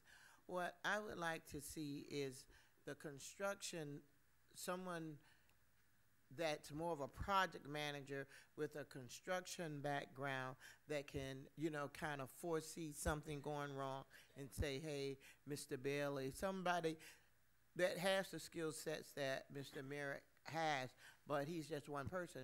So that's where I think we need to have somebody on the ground, have a project manager that has construction background, that knows what he's looking at, that he knows what he can say is going wrong or going right. Now, somebody that can smooth over the problem as a liaison or put the flyers out and the door hangers or whatever, that's going to be good. People like to be informed and like to be heard.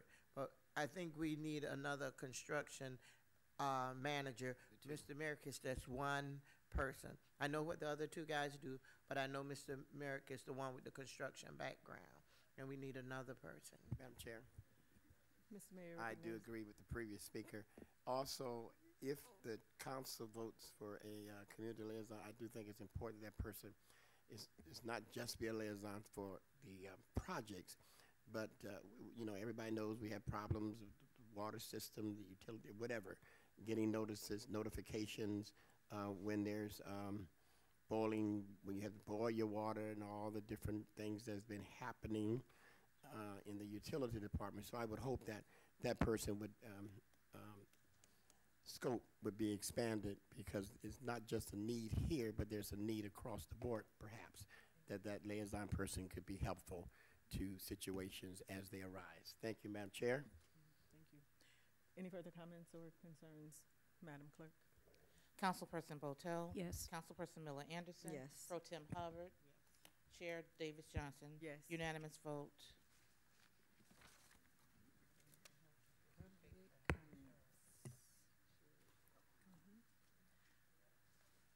Public comments? Madam Chair, the acceptance of public comments for this particular section of the agenda is now closed. Bonnie Larson, Lloyd Brown, Fane Lozman.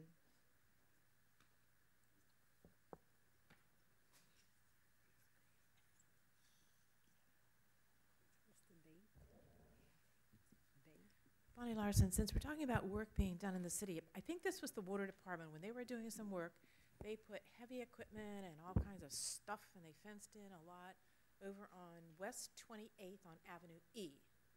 All right, now, they had all kinds of stuff there. I don't know who it was, but I think it was the water department. Anyway, then they moved on. They left that location. They went down to 20th or 21st Street. And I know the Mahonies were here saying what a mess that was, because there was no fencing up. They were getting all that dirt and whatever.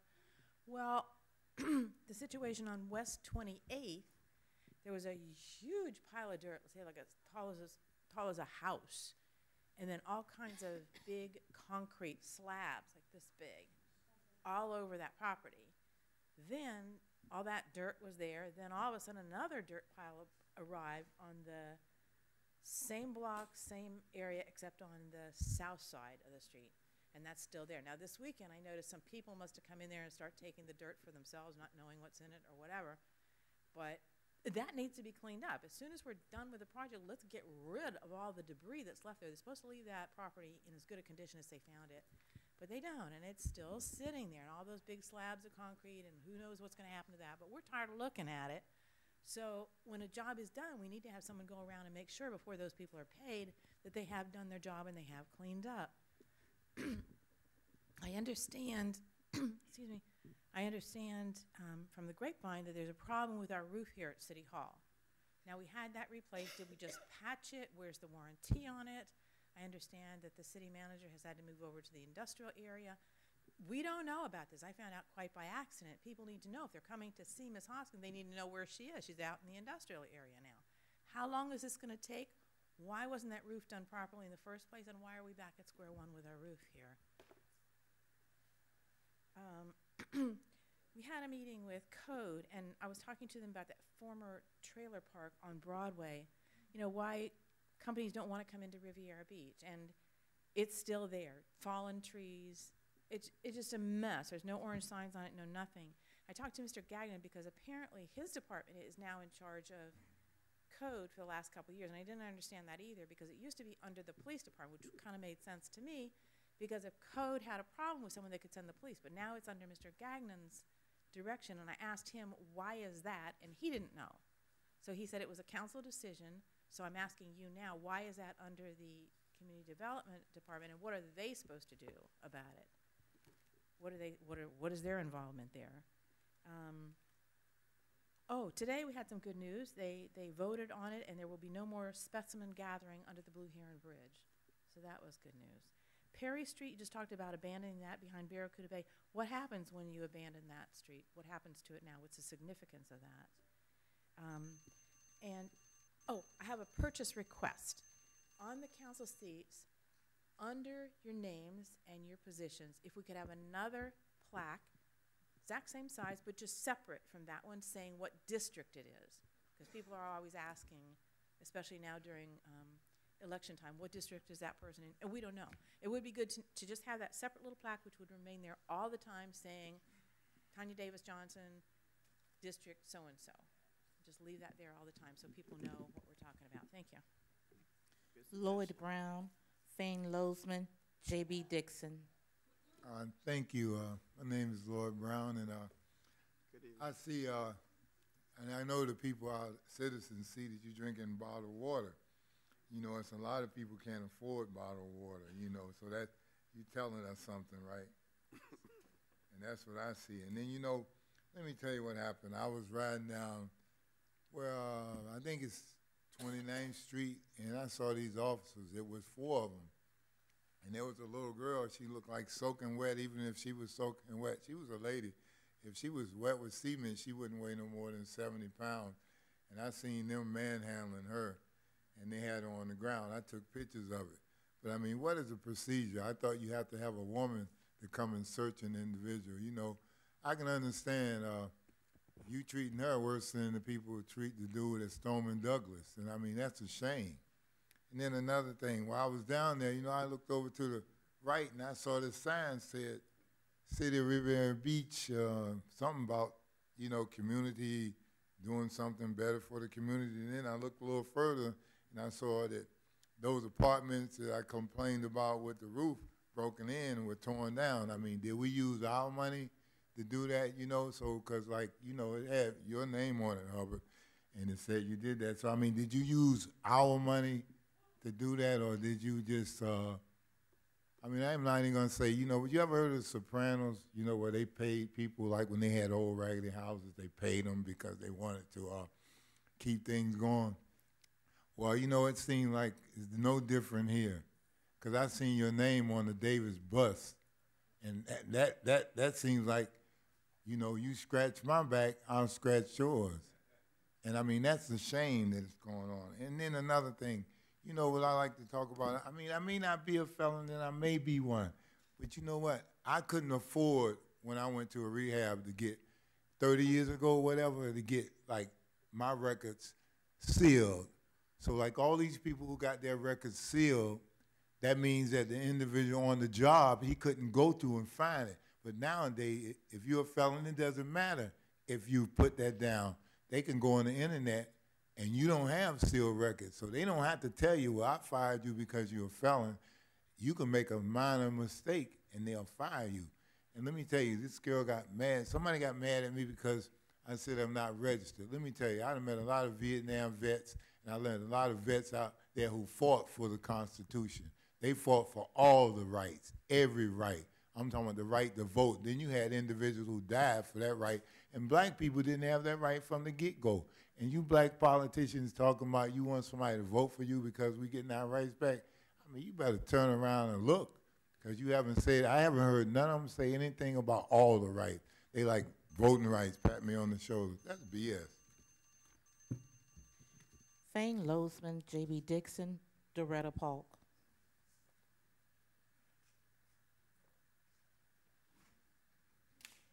Thane Lozman, 5101 North Ocean Drive, Riviera Beach, Florida. The post office pulled our addresses out of the system. Your situation with the mailboxes were in the wrong spot. They actually said there's nothing there. The reason we had to fight the case in court was Gagnon didn't want us to have addresses. The judge said, Gary Nicolets appeared and said, this is the only time in 25 years I've never had a property owner that pays taxes who wants an address and can't get one. Okay, that's just harassment. You know, there was a, look at the easement that goes to the beach. The city finally cleared the easement and put the stairs in. We had to go file a lawsuit to have the city maintain the easement because Gagnon didn't want to do it. And it's just ludicrous what goes on here. A number of you recognize there's a leadership failure in community development. You recognize there's a leadership failure. You say, well, where is the replacement person to be there? It's just unbelievable. When you guys say something, results should happen. You told the legal department Bedard should go in August. Bedard is still there. I've talked to city managers, county attorneys. They laugh. They said, if you want to fire your attorney, you fire him. You tell your lawyer, fire this firm. We don't like what he did to the mayor. We don't like what he did to the city. It was disgusting and disgraceful. And then after you fire him, you say, hey, by the way, city insurance company, who's our new lawyer to pick from? That's what happens. I mean, you have an elected official who represents Riviera Beach, and what went on in that courtroom was disgraceful. And it's been, what is wrong with you guys? Take some leadership skills. You want to talk about interim? Let's talk. We have an interim CRA director. We have an interim police chief. We have an interim human resources director. We have Gagnon. We have the interim IT guy. We have interim public works. Do we have any other department head besides the city manager who works here? I mean, this is ridiculous. It makes the city look bad, and we have people who are not qualified to do the job that hold grudges. You know, today the Supreme Court had a great opinion about excessive fines. They're illegal. And it's important for a city that the majority of the city are African-American residents. Because back in the 1860s, after slavery was abolished, the South still kept it going by putting excessive fines on people for vagrancy, where African-American couldn't pay the fine, and then basically they became a slave again with excessive fines. I know the mayor and I fought when they would have excessive fines that the city would put on the residents, that was wrong. But a lot of that's running through this white guy over there. And you say, well, why is this a race issue? You better believe it, because when it came to that easement, he said he didn't want black residents going to the beach. They can go closer down where Ocean Mall is. I'm telling you, somebody ought to get a detective from the police department, look into this guy, pull the records, look into his behavior, and you're going to see there's more than meets the eye with Gagnon. J.B. Dixon, Doretta Polk, Amon Israel.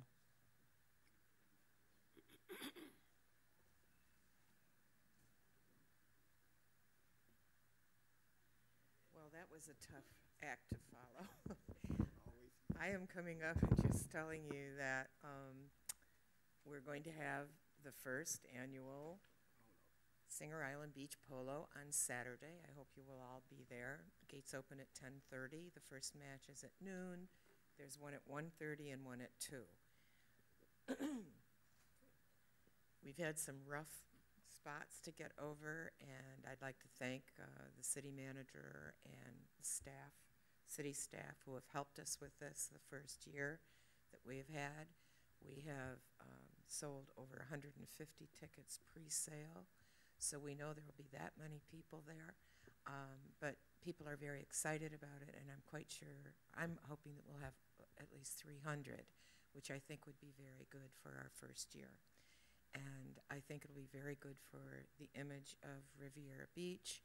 I think that we're going to have some great media coverage. We had a nice story and photograph in Florida Weekly, which has editions all over Florida today, this week. And we were in the Palm Beach Post, and we're hoping to have a lot of positive media coverage for a change. So we hope to see you all there. We want, of course, the council and the mayor and the attorney and the city manager to come as the only guests because we were very big on no freebies at all because we're on a very slim budget. So we're going to welcome you into the VIP tent and introduce you in between the matches. Thank you. Doretta Polk, Amon Israel, Willis Williams. Good evening. My name is Doretta Polk, and I'm up here at the podium to just describe the discerning comments that was made concerning the people of Stony Brook with Palm Tran. These people are already living in deplorable situations. And for them to have to walk even further to the bus stop to get a ride, which they don't have the transportation, it's wrong. It's wrong. And these are the people who have the least. And we should be very concerned about these people. It's now February. The temperature out there is over 80 degrees. Right. These people are walking. They're senior citizens. They have their little young ones and have to walk further. Even they said, the Palm Tran personnel said, it is a longer walk for these people. We should be very concerned about these people. They're living in terrible, deplorable situations, and now they have the challenging of walking further to get where they have to go. I think this should be addressed. In the past, it was no problem with them coming closer to the residents. Now there's a problem and they move it. I think you all should look into this because these are the citizens of Riviera Beach who have the least, and we should be concerned about this. Very concerned. Summer's coming, and these senior citizens, I'm telling you, they could just fall out, pass out. They have heart conditions, renal failure. We should be more concerned, and we should help them with this Palm Tran situation. It's not, it is what it is. No, it's not. No, it's not. And I thank you very much. Amon Israel, Willis Williams, Billy Brooks. Good evening, Council, Mayor. Amon Israel, Riviera Beach, Florida, the Monroe Heights area. Riviera Beach is one city, and we say that it's the best city to live, work, and play. Let's make it better. It is my belief that we're at the crossroads. It is most important that we elect officials of high integrity and ethics, officials with positive images for our community. Therefore, I, Amon Yisrael, am supporting Ronnie Felder for mayor in Hartstown District 1. Thank you. Willis Williams, Billy Brooks, Bishop Thomas Masters. Good evening, Council. Willis Williams, Riviera Beach. One of the things that I think the problem is with the council or with this administration is that you see the same people all the time, so you're probably just pushing us to the side, no matter what we say. Oh, you're going to have that same boy, Willis Williams, come up there. And that's not good because I like to see some of the things that we do bring forth to you get done. Everything that everybody said in here tonight, just about, I've said it to you guys for the last 3 years. And nothing has happened. Not the sand that they talking about on 28th and E and the sand. That I've been talking about that and complaining. Nobody did nothing. But I guess you just look at the same people coming in and you don't care. I went and did a public records request about the vehicle that I talked about being farmed out. And as of this date, we've spent almost, well, $4,000 on renting that truck. We spend about $1,400 a month just to rent it. Now, we talk about putting on a liaison person for a construction site. Any project that you ever do should always have project managers. Some of them next two. So that's should be worked into the figure. I don't know how that ever happened. Somebody's not doing the job again. It's just so many things that I would love to talk about, but I know I don't have that much time. We have a civil service board now, employee civil service board on board, and I like the employees to know that the civil service board is active, and we need to know if anything that's going on with the civil service board, with employees, so we can make sure to get taken care of. As again, I say, the amendments, for an example. I would never have a company of employees, and I don't know any major company that's got CEOs on it that they can't come and talk to them and tell them what to do from a day-to-day basis. We used to have a council person in this city named Louise Kimmons. We used to call her Big Mama. Big Mama wouldn't even only stop and tell employees what to do. She would come by your house and get you. So you know, you have to be able to talk to employees. So I'm suggesting that nobody votes on those no's on those amendments. That's terrible. And I like some of the people who on that committee that did the work, but I wouldn't vote for any of that. And my name is Willis Williams. I've been living in this town all my life. I'm supporting Lynn Hubbard in this race. And if anybody else was running other than Lynn, they ought not even be here, because she stands up and fights all the time for us and everybody. So that's what you need to think about. Thank you. Billy Brooks, Bishop Thomas Masters, Roseanne Brown. Good evening, everyone. Billy Brooks, former city council person and city commission of CRA, and candidate for District 1. The other night, I was observing the CRA meeting, and you know, it was quite discerning, quite a revelation to learn that we don't know where we are on the CRA side or the city side with all of these proposals that are coming now for redevelopment. There was a master agreement between the city and the CRA, specific to what things could be done over in the Marina area. Well, in December, I had sent communications to a couple of you asking about that master agreement. And we did learn that there was one that was signed in 2014. Well, negotiations began at the time that I was the chair of the CRA, and it was completed on 2014. But then we learned that this agreement has been canceled. I had done a follow-up with one of you regarding this. There's a master agreement, but have we discussed with Scott if there has been an amendment to that agreement or what is happening with that agreement?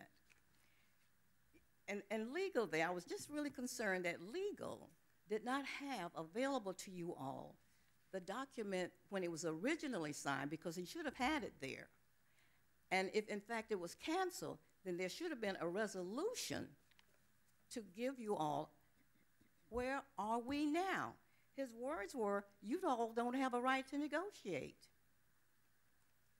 You don't have the authority to negotiate. And Vice Chair Hubbard, I have to say, you were quite on point.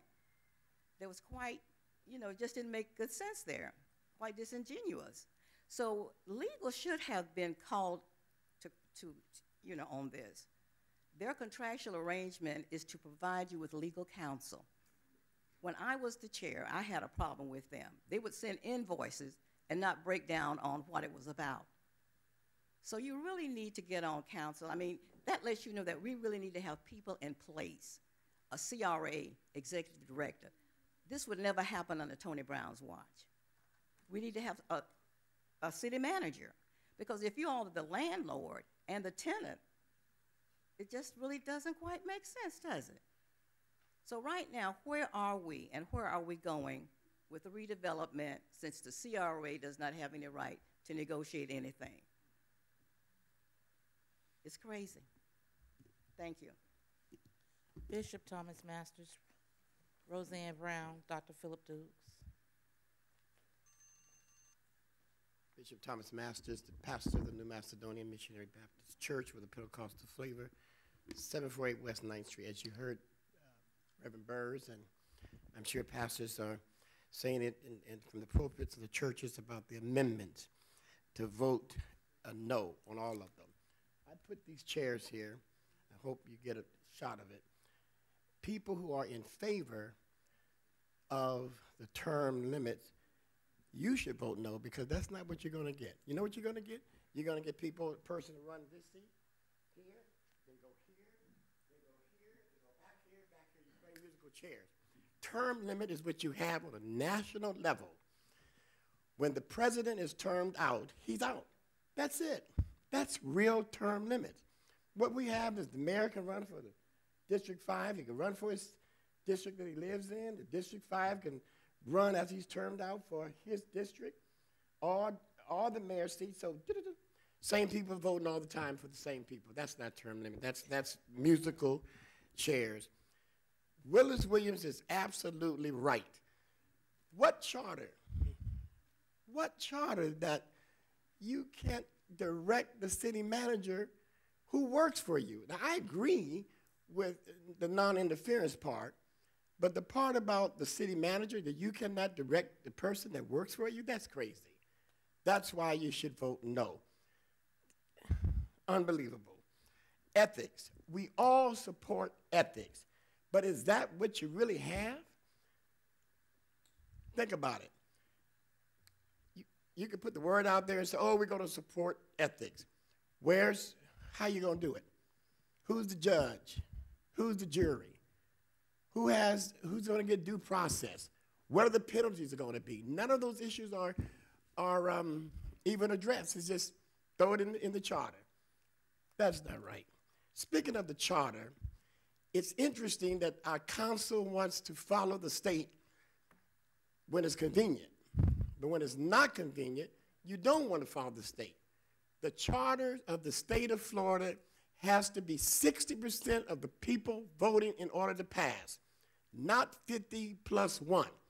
And there's a reason for that, because the standard is so high.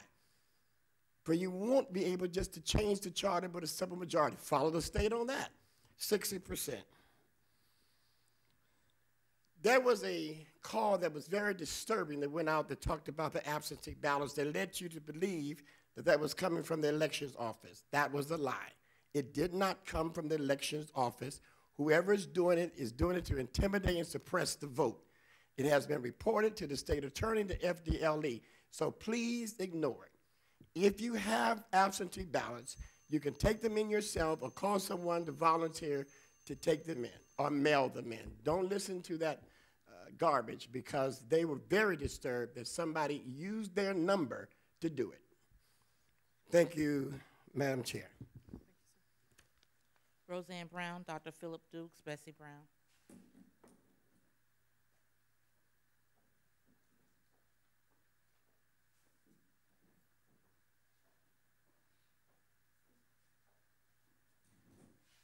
Good evening. Good evening. Madam Chair, City Council, City Manager Hoskins. My name is Roseanne Brown. I'm a city resident and proud of it. And somebody told me a long time ago, said, you know what, I hate to see your face on TV because it ain't never good. And unfortunately, I'm sorry, because I have the opportunity to talk about police department, and there's always some knucklehead that did something that they weren't supposed to do. so it's not good news. But tonight, I'm really happy that I have an opportunity to be here because I don't have to talk about police. I came to talk about the mayor and the city council. And it's good news because I'm here to make sure that residents know that for the 21st year, the city council has funded the city scholarship program. Applications will be available on the city's website, hopefully starting this coming Monday, February 25th, and you'll have 2 whole months to apply until April 26th, which is the deadline for applications. Keep in mind now that these scholarship applications awarded by the city are for $1,000 each, but the city does not do what most folk do and limit you to incoming freshmen. You support scholarships for the 2nd, 3rd, and 4th year. So that is unique in itself. So that is really good news. There has been over $350,000 awarded in the last 20 years, and we're in our 21st year. There's been other business partners that we hope will continue to support. The West Palm Beach Fishing Club has supported us every year for a long time. The police department supports through the Law Enforcement Trust Fund. Yeah, Chief, I'm asking for some more money. Okay, and you have supported as City Council additional monies through your Community Benefits Fund. So we're looking for that too, because I think I heard that that was like $33,000 appropriated this year. But what happened if we have 40 winners? Well, we're going to need another $7,000 because we don't tell nobody no. You guys have not told anyone no who qualified for over 5 years. So hopefully this will be the same thing. So we are commending you. We're standing here as representatives of the Education Advisory Committee, and we're thanking you. We love you, and we think you do good stuff, and we want you to continue to do good stuff because no one supports their residents who are college students the way the city of Riviera Beach does. You do it big, you do it consistently. As I said, this is the 21st year. So we thank you, we commend you, and we're looking forward to continuing to work with you. And we're not going to tell you no this time. You never tell. That's because it's because of the children. So we thank you guys. Dr. Philip Dukes, Bessie Brown, Madeline Irving. Dr. Philip Dukes, 1217 Avenue U, Riviera Beach, Council Mayor. Our next event is March 30th from 1:30 to 5 p.m., 1217 Avenue U in the city of Riviera Beach. I would like to see the city council and the mayor's office join us in our zero tolerance of the drug retail market in our city. Since 1982, I've said this before, we have never did what we're supposed to do in our communities. We have this cycle of our youth being pushed and our communities going down because of the drug retail market. And it's easy to get rid of. I have submitted the vision to you.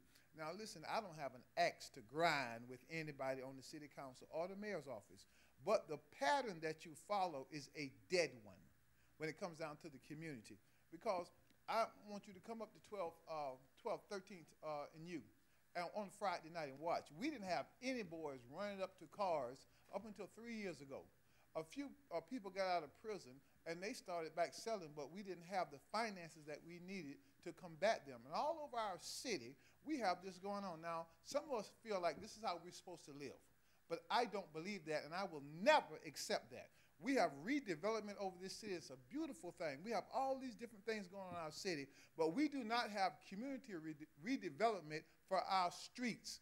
And it is not something that some people are making up, oh, that's just perception. No, it's not. You see that boy who got shot in execution style on Gardens Road? That was tied to our city, even though the Lake Park got it, I believe. That was tied to our city. So what I'm saying is this. Let's have a true zero tolerance and pull everybody together. Next month, I'm going to start talking about the vision of how to systematically do this because Mayor, and I'm not kicking the mayor, okay? You guys went to, I believe it was Baltimore, and you went to Jersey, but nothing happened out of that because Baltimore and Jersey have never designed a zero tolerance for their city for the drug retail market, because to do that, you have to come in the black community and bring resources and have higher standards and stop making excuses, because when this mother's child died and you have that funeral, they ain't coming back. And all we got to do is just break the cycle. It's easy to break. It don't happen in North Palm Beach, and it's not economics. It's lawlessness, fear, and apathy. And y'all know I know what I'm talking about. I'm asking you to join us in this zero tolerance movement. And if anyone wants to make a donation, Operation Restore is a 501c. You want to check us out in the Palm Beach Post. They've been writing about us for the last 20 years. You can make a donation to Operation Restore, P.O. Box 10111, Riviera Beach, Florida. And join us on March the 30th from 1:30 to 5 p.m. at 1217 Avenue U. And you guys come through that one Friday night. See, you got to have a place where you have a ground zero. And in the Federal Gardens community is ground zero, where we take that neighborhood and we systematically change every community in our neighborhoods. We don't need to blight out anybody. We don't need to have, like they want to blight out E Avenue and want to bring US 1 in there. No, let's go in there and lift them up, working with the churches, the city council, the mayor's office, and the police department. It can be done. It's done every day in Palm Beach Gardens. Bessie Brown, Madeline Irving, Douglas Lawson.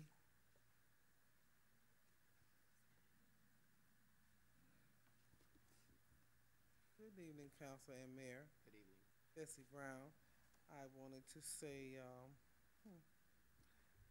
I thank you for having someone come about the bus stop, but I was the one up here raising a little saying it would have been nice to know and contacted that they were coming.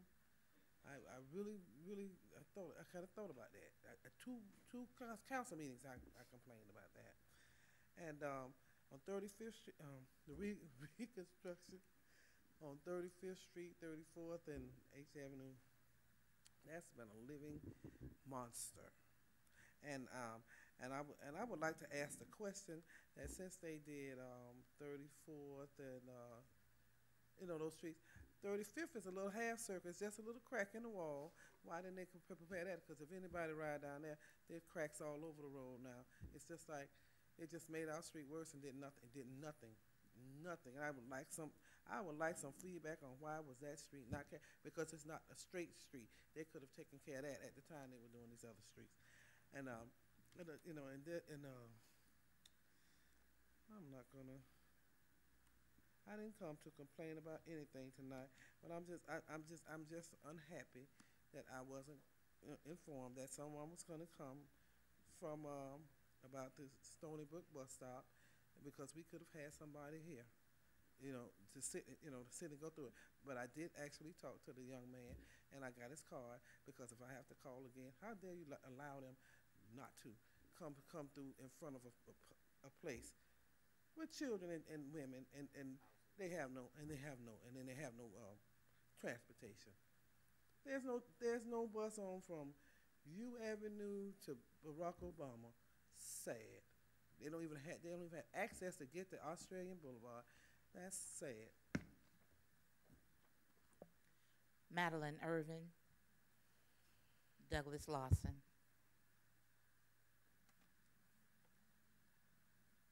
Good evening, Council. Madeline Irving, West 9th Street. I have a suggestion. Reference the item number 17, the longevity that we took to talk about it. And one of the things that I feel that our government can move forward is if you get into the community with the people, have town halls, you will be better equipped to come and speak on the behalf of the residents as the ones who have elected you. So therefore, the questions that you had for Mr. Bailey would not be so elongated and belabored, because why? You've heard from the community. You've had town hall meetings. You will know how to vote. It is not a violation of sunshine just to say, okay, well, we can't talk about it. It's the fact that we're impacted the most by your decisions. You all set rules, you set ordinances. You all are the government, and we elect you. We expect to be aware. Just like Ms. Brown came up here and just said she had no idea. It's not a secret. Yes, you sent out an agenda, but you have working people in the community who don't have time to look at an agenda, but they do have time to talk to their leaders.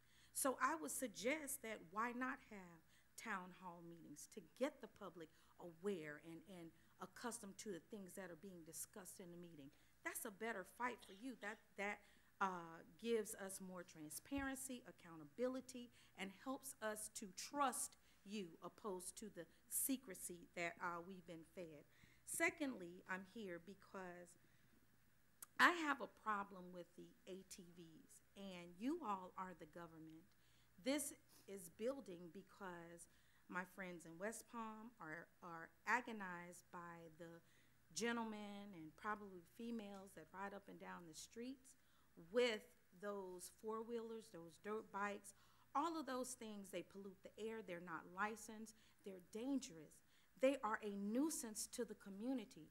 And when I call the police station and they tell us that the police cannot chase them, well, I called, they were in my community, and I said, if you come now, you will catch them.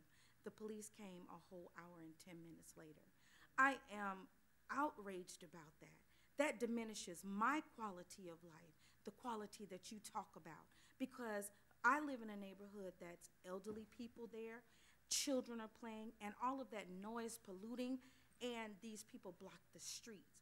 That's something that you all have to devise ordinances for and get on that immediately, because what message are you sending to people who choose to break the law? Our city will never be clean, and our city will never be safe. Thank you. Douglas Lawson.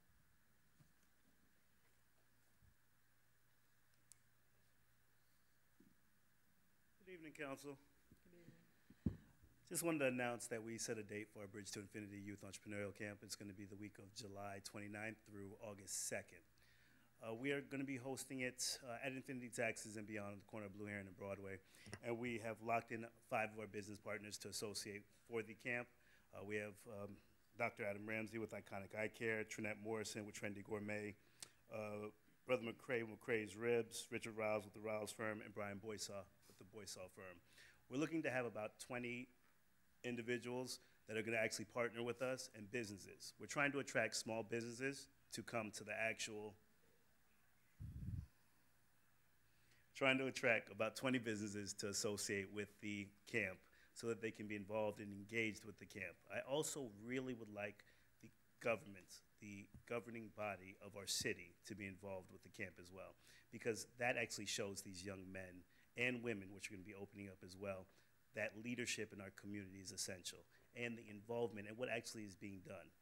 Mayor, I want to thank you for actually coming and speaking to the camp last year. Ms. Hubbard as well, you came and sent one of your reps over there. You weren't able to make it because of a prior obligation, but you guys were involved with the camp, and that's what they need to see, more of that. I took the kids this past weekend over to the Norton Museum, and they still talked about this camp. They still are engaged with what's going on.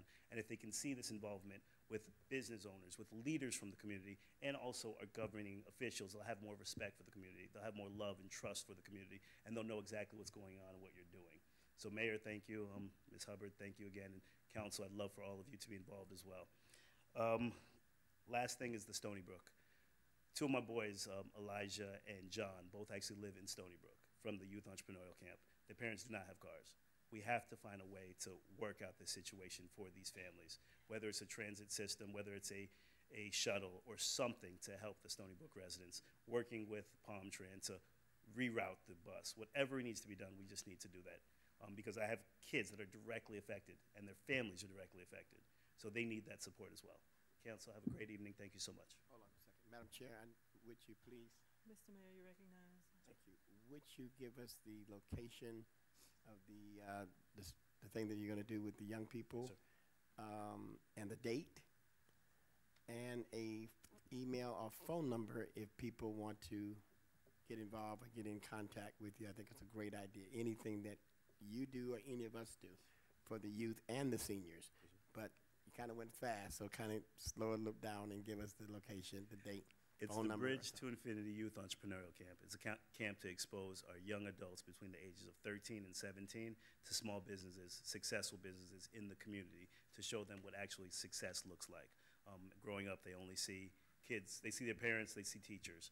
that's the most successful people that they see. So that gives them the exposure that they need. It's going to be hosted on the corner of Blue Heron Broadway, 25 East Blue Heron at Infinity Tax's office, and we're going to be shuttling the kids to different locations throughout the community. Phone number? January 29th through August 2nd is going to be the dates, and the phone number they can reach is the office, 561-766-1046. They can speak to any of the reps there that'll answer. Did you mean July? I'm sorry, July 29th through August 2nd. Thank you. And is it free? It's a free camp that's hosted and completely funded by Infinity Taxes and the sponsors that want to actually sponsor the event. Thank you. Thank you, Madam Chair. Council, thank you. Mayor, thank you. Madam Chair, that completes our public comments at this particular time. We're on to item number 18. Resolution number 1219, a resolution of the City Council of the City of Riviera Beach, Palm Beach County, Florida, authorizing the purchase of essential data storage hardware in order to increase the performance and capacity of outdated information technology infrastructure and in order to strengthen the city's resiliency to potential data loss and downtime potentially caused by storm events and natural disasters through an installment payment agreement with E-Plus Group, Inc.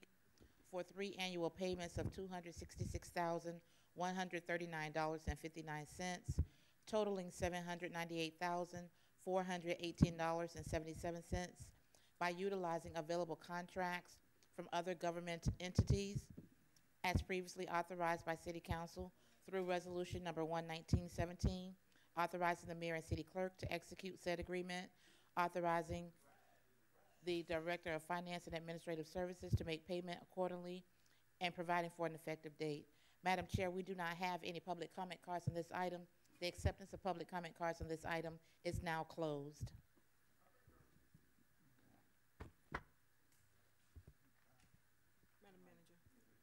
Madam Chair, we have interim IT manager Justin Williams here to give a brief presentation and answer any questions you may have.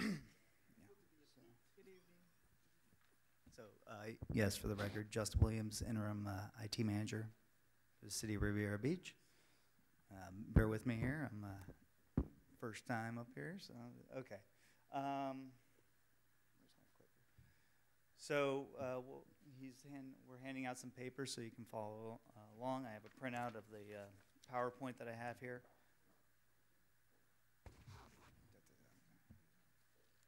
I'll give you a second to hand those out.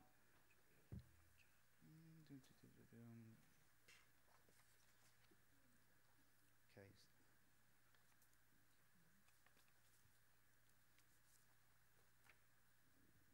So this was put forth because the City of Riviera Beach is in need of increasing its storage capacity, backup and disaster recovery capability for on-site and off-site reliability, increase the cybersecurity, high availability, failover, redundancy, and connectivity.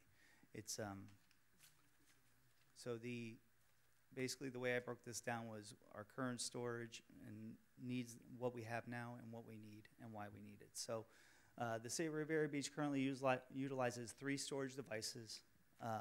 We have used up to 98% of our available storage capacity.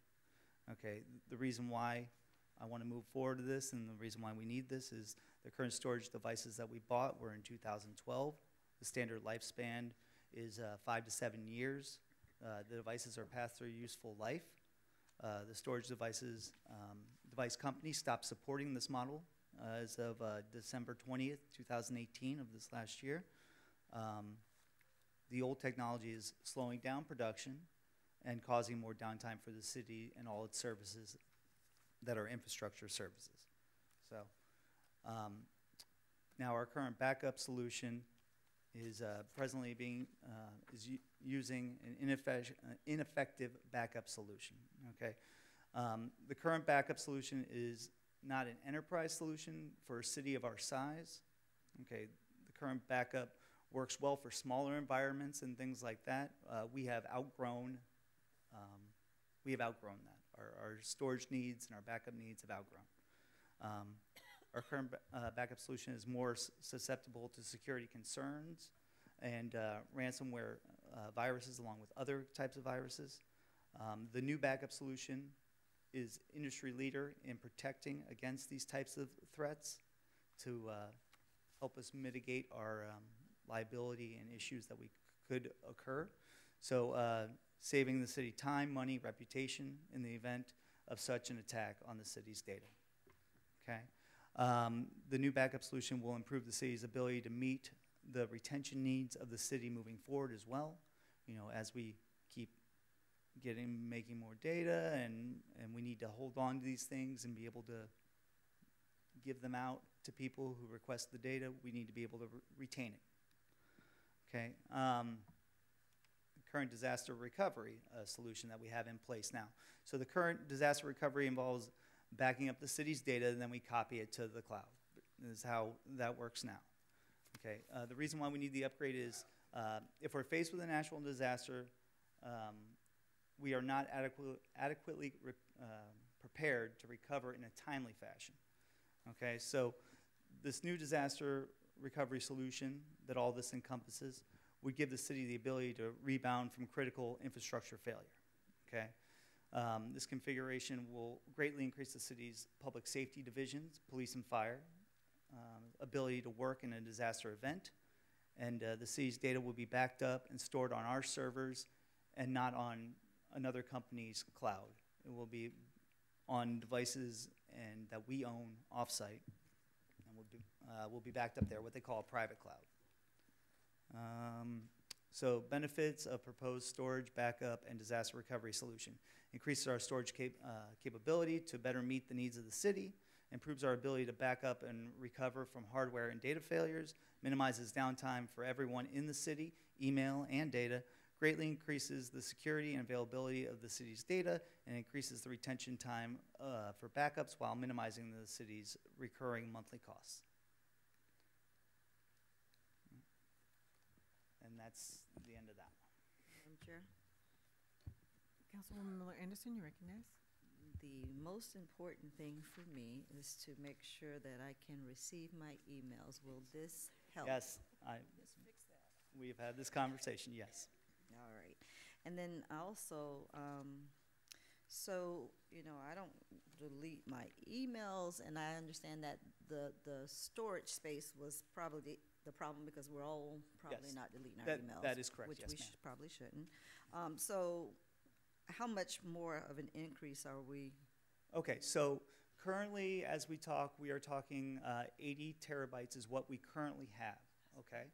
And that's a lot of space, but we actually need much more. Our email system, each server takes up 9 terabytes worth of space, okay? And we're constrained currently. So the way we look at it now is we're basically going to expand that out to 132 terabytes, to go from 80 to 132. And this new solution also does what they call 4-to-1. So basically, I have 130 terabytes, but then I get 4-to-1 on that. So it's basically it's about, what, 350 terabytes worth of space that I can use. So this gives us plenty of storage space to fix the Exchange server, make sure we don't run into constraints there. We have GIS, we have all these new services, we have over 130 servers. So we're just constantly growing and growing, and taking up more and more space. This will definitely keep us way ahead of the curve and give us years and years and years down the road till we have to worry about this again. Okay. Sounds great to me. Thank you. Any additional questions or comments? Madam Clerk? Councilperson Botel? Yes. Councilperson Miller Anderson? Yes. Pro Tem Hubbard? Yes. Chair Davis Johnson? Yes. Unanimous vote. Item number 19, Planning and Zoning Board appointments. Madam Chair, we do have one public comment card on this item. The acceptance of public comment cards on this item is now closed.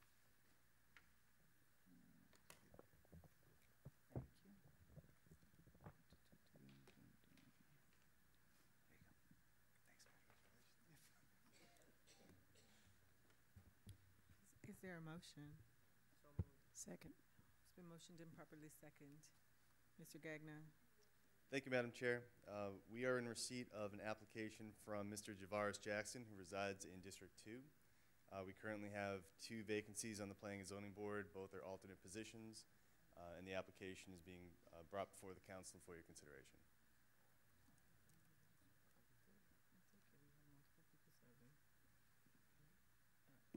Are there any questions, Mr. Gagnon? Yes, Mr. Gagnon.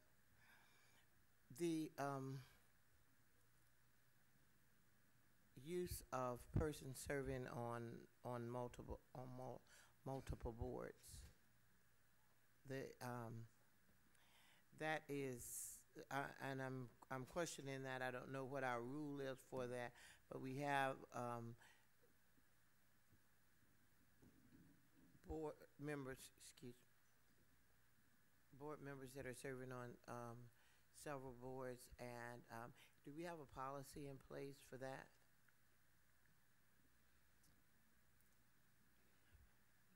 I'm not familiar with the current policy.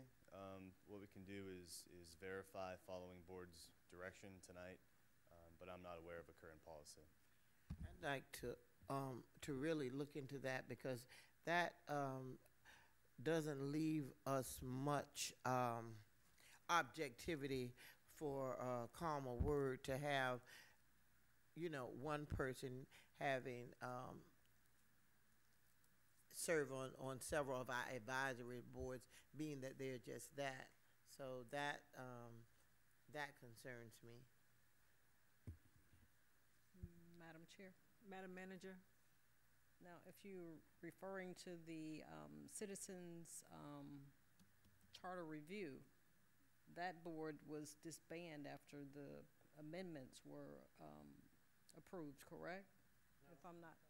That is correct, Madam Chair. Okay. We've had several of the board. When did the board disband? They have come to us a couple of times, or not as board members, in their capacity as board members. Madam Chair. It's me I that's believe asking you, Madam. I believe it's when the ordinance pertaining to the charter amendments were approved by the elected board, a motion was made to disband the board at that same meeting. I want to say it was the December 20th meeting, but don't hold me to that exact date, but I know it was done. I'm looking for it now. So that would be the only board that that he's serving on at this time?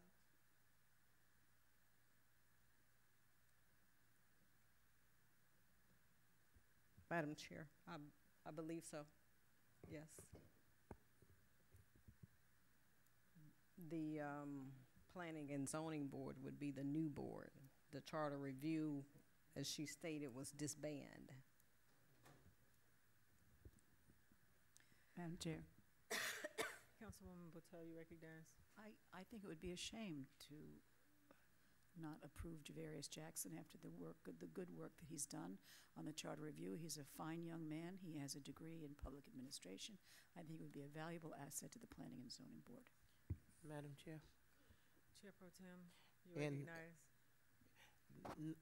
Madam Chair, I did not state that I was not going to approve him. I'm asking about something that's totally different, the service on 2 boards. Now that this board has been officially abandoned, then that would no longer be the case, that he would be serving on 2 boards. So to imply that I'm stating that I don't want to to have him serve, we need all the residents that we can to serve, not to mean that I still agree that we have duplicate service. So this will not be the case, so then there would not be a problem.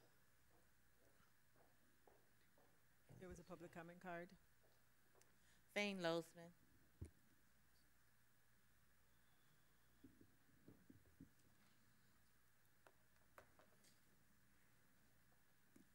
Fane Losman, 5101 North Ocean Drive, Riviera Beach, Florida, 33404.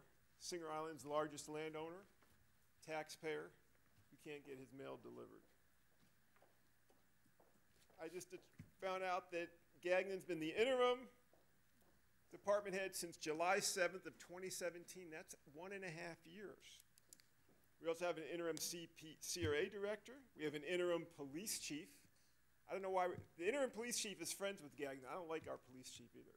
You got Spencer Rozier, who's a great leader. Why is he sitting in the back and not the police chief? Where is the police chief? Every other municipality I've been to, the police chief is required to be at the public meeting so that you can ask the #1 police officer what's going on in the city. I notice he doesn't come anymore. That's not impressive, but he's interim. IT director, he's interim. By the way, go to the website. A year later, it's still showing Clarence Williams, the police chief. So he's not doing a great job. I want to know who the police chief is. I got it right here on my phone. Clarence Williams on the Riviera Beach website. It just looks crappy. It doesn't look professional when you don't know who the real guy is and the other guy's retired a year ago. My #1 concern, Ms. Hubbard, is I want the demographics on that board to reflect the demographics in this city. Meaning that if there's 10 members and this city's 70% minority, I want that board to reflect 70% minority participation in the board. When you have a jury trial these days, the problem with the federal courts where you would have a jury and you could have a black defendant and you would have the lawyers would challenge. So anytime a black juror would come up, they go, no, we don't want that. And they try to get an all-white jury. And then there was, it worked its way that there was some Supreme Court cases that said you can't do that. You cannot recuse jurors based on race, and judges would say, even if you don't like them, we're going to have a certain amount of minority jurors on the jury, whether you like it or not, Mr. The plaintiffs and defense attorneys. I think that mindset, and that's they're even trying to make that stronger. I think the mindset is I don't want to see a planning and zoning board that there's 10 members, has 10 white residents on there. I got into it with the planning and zoning guy, who was a white guy who ran the show, and Gagnon when it came to the easement that went to the beach and black residents going over there. I think it's important. I want to have the demographics of what that board is made of, and if the demographics do not reflect the demographics of this city, then that needs to be fixed. So that's my concern. Before we look at the qualifications, I want to make sure the demographics of the Planning and Zoning Board match the demographics of Riviera Beach. And if they don't, I have a problem. Well, I have plenty of problems with this guy, but I have a problem with the makeup of that board, and there needs to be a good, long look as to why are the demographics of the most important board in the city not reflective of the demographics of this community. Does anybody have an answer to that? What are the demographics of that board?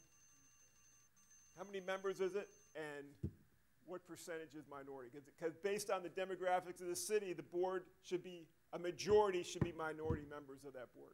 And if it isn't, then just take a look what went on with the easement across from my property and who opposed and who fought hard, Gagnon and the other white residents there, where I had to go file a lawsuit to open up that easement. So I want to make sure those demographics are proper, just like it just goes back to federal jury trial. You have to have minority participation. I want those answers to that.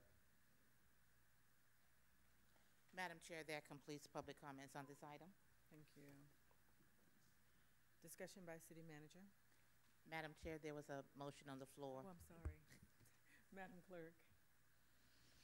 Councilperson Botel? Yes. Councilperson Miller Anderson? Yes. Pro Tem Hubbard? Yes.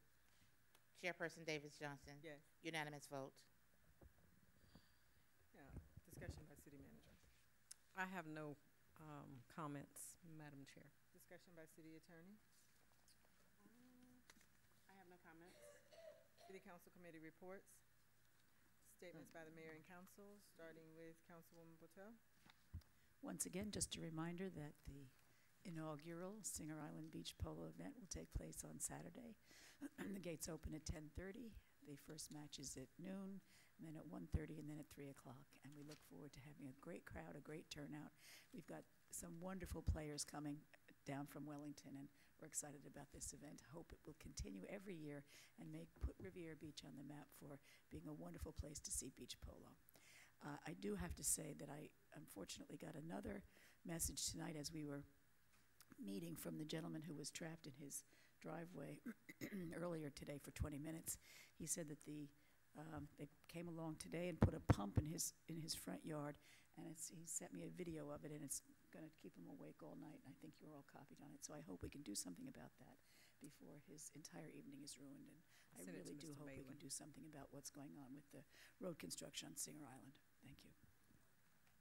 Councilwoman Miller Anderson. Yes.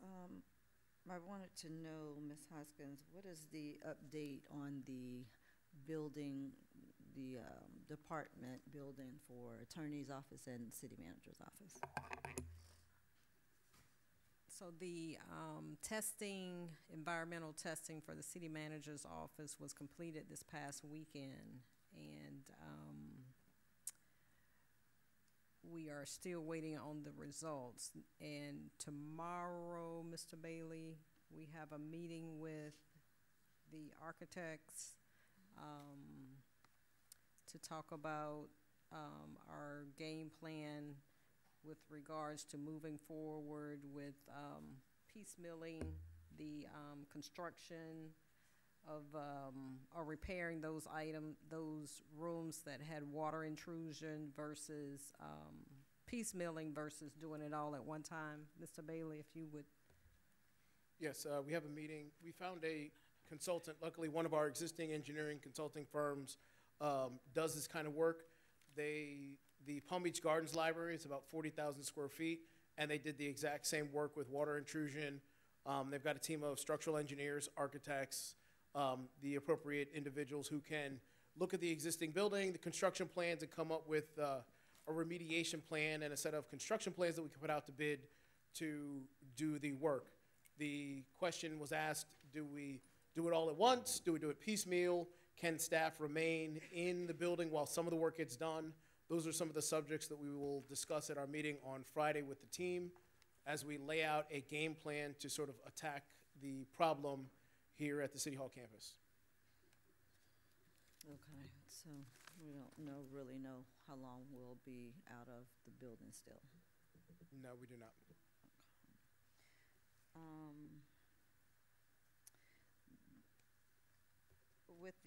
I just wanted to put on record for the McCoy case that we voted for to settle. I know that we agreed to settle, but I would like to make sure that, Ms. Hoskins, we put into place some sort of public records training in the clerk's office in regards to the issues that occurred to get us to this place. So if it's a matter of having additional training, whatever the situation was that got us where we were, I would like to have a game plan on how we're going to improve that situation so it does not occur again. Because my simple reason for voting for the settlement, although I was not in favor of it, I voted for it to simply minimize the cost to the city. I did not vote for it because I was in favor of settling it because I felt that we were wrong. Okay, so I just want to make sure that this doesn't happen again because I'm not in favor of doing that when I know we did wrong.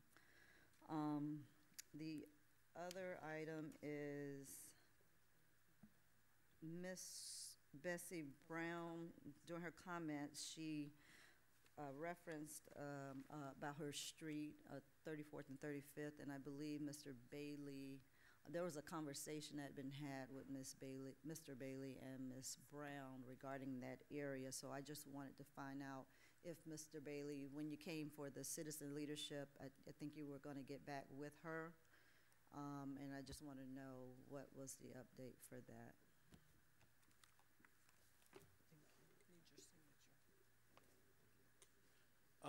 Mr. Myrick from my office met with Bessie Brown at her home, and they had a discussion. It's my understanding they've had previous discussions, and Mr. Myrick forwarded me emails summarizing their discussion.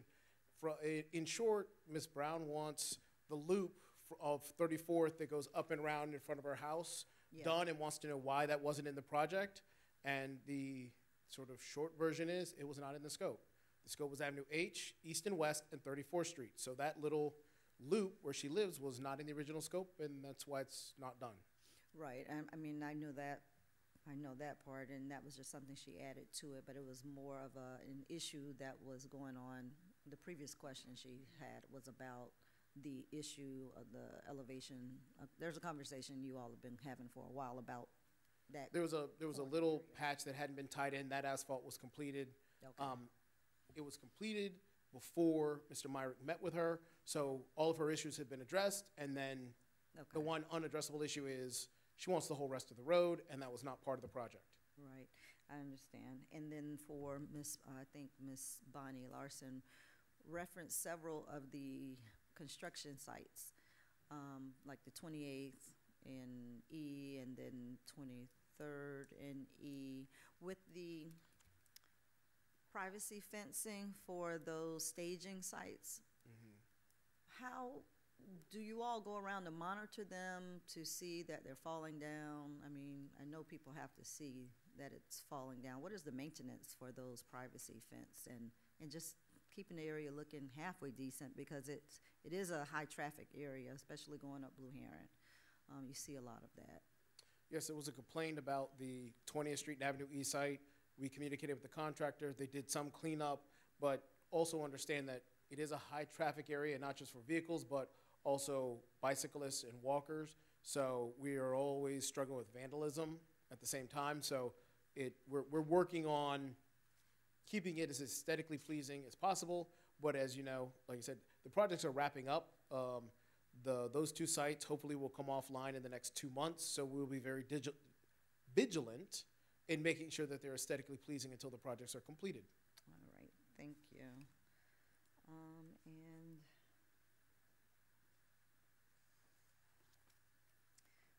Ms. Hoskins, I know you all didn't do any follow-up for the public comment section, but I know this has come up. I've had a lot of complaints myself from people about the motorbikes. And if police can kind of sort of explain the challenges and maybe what are some things they're able to do to combat that, because I know that is a complaint in probably all of the county and in quite a few cities in the county. If they can explain what is it that we're doing or trying to do to minimize that issue that we're having, because a lot of people are still complaining about it. Ms. Hoskins. Madam Chair, do you mind if I call up Assistant Chief Rosier?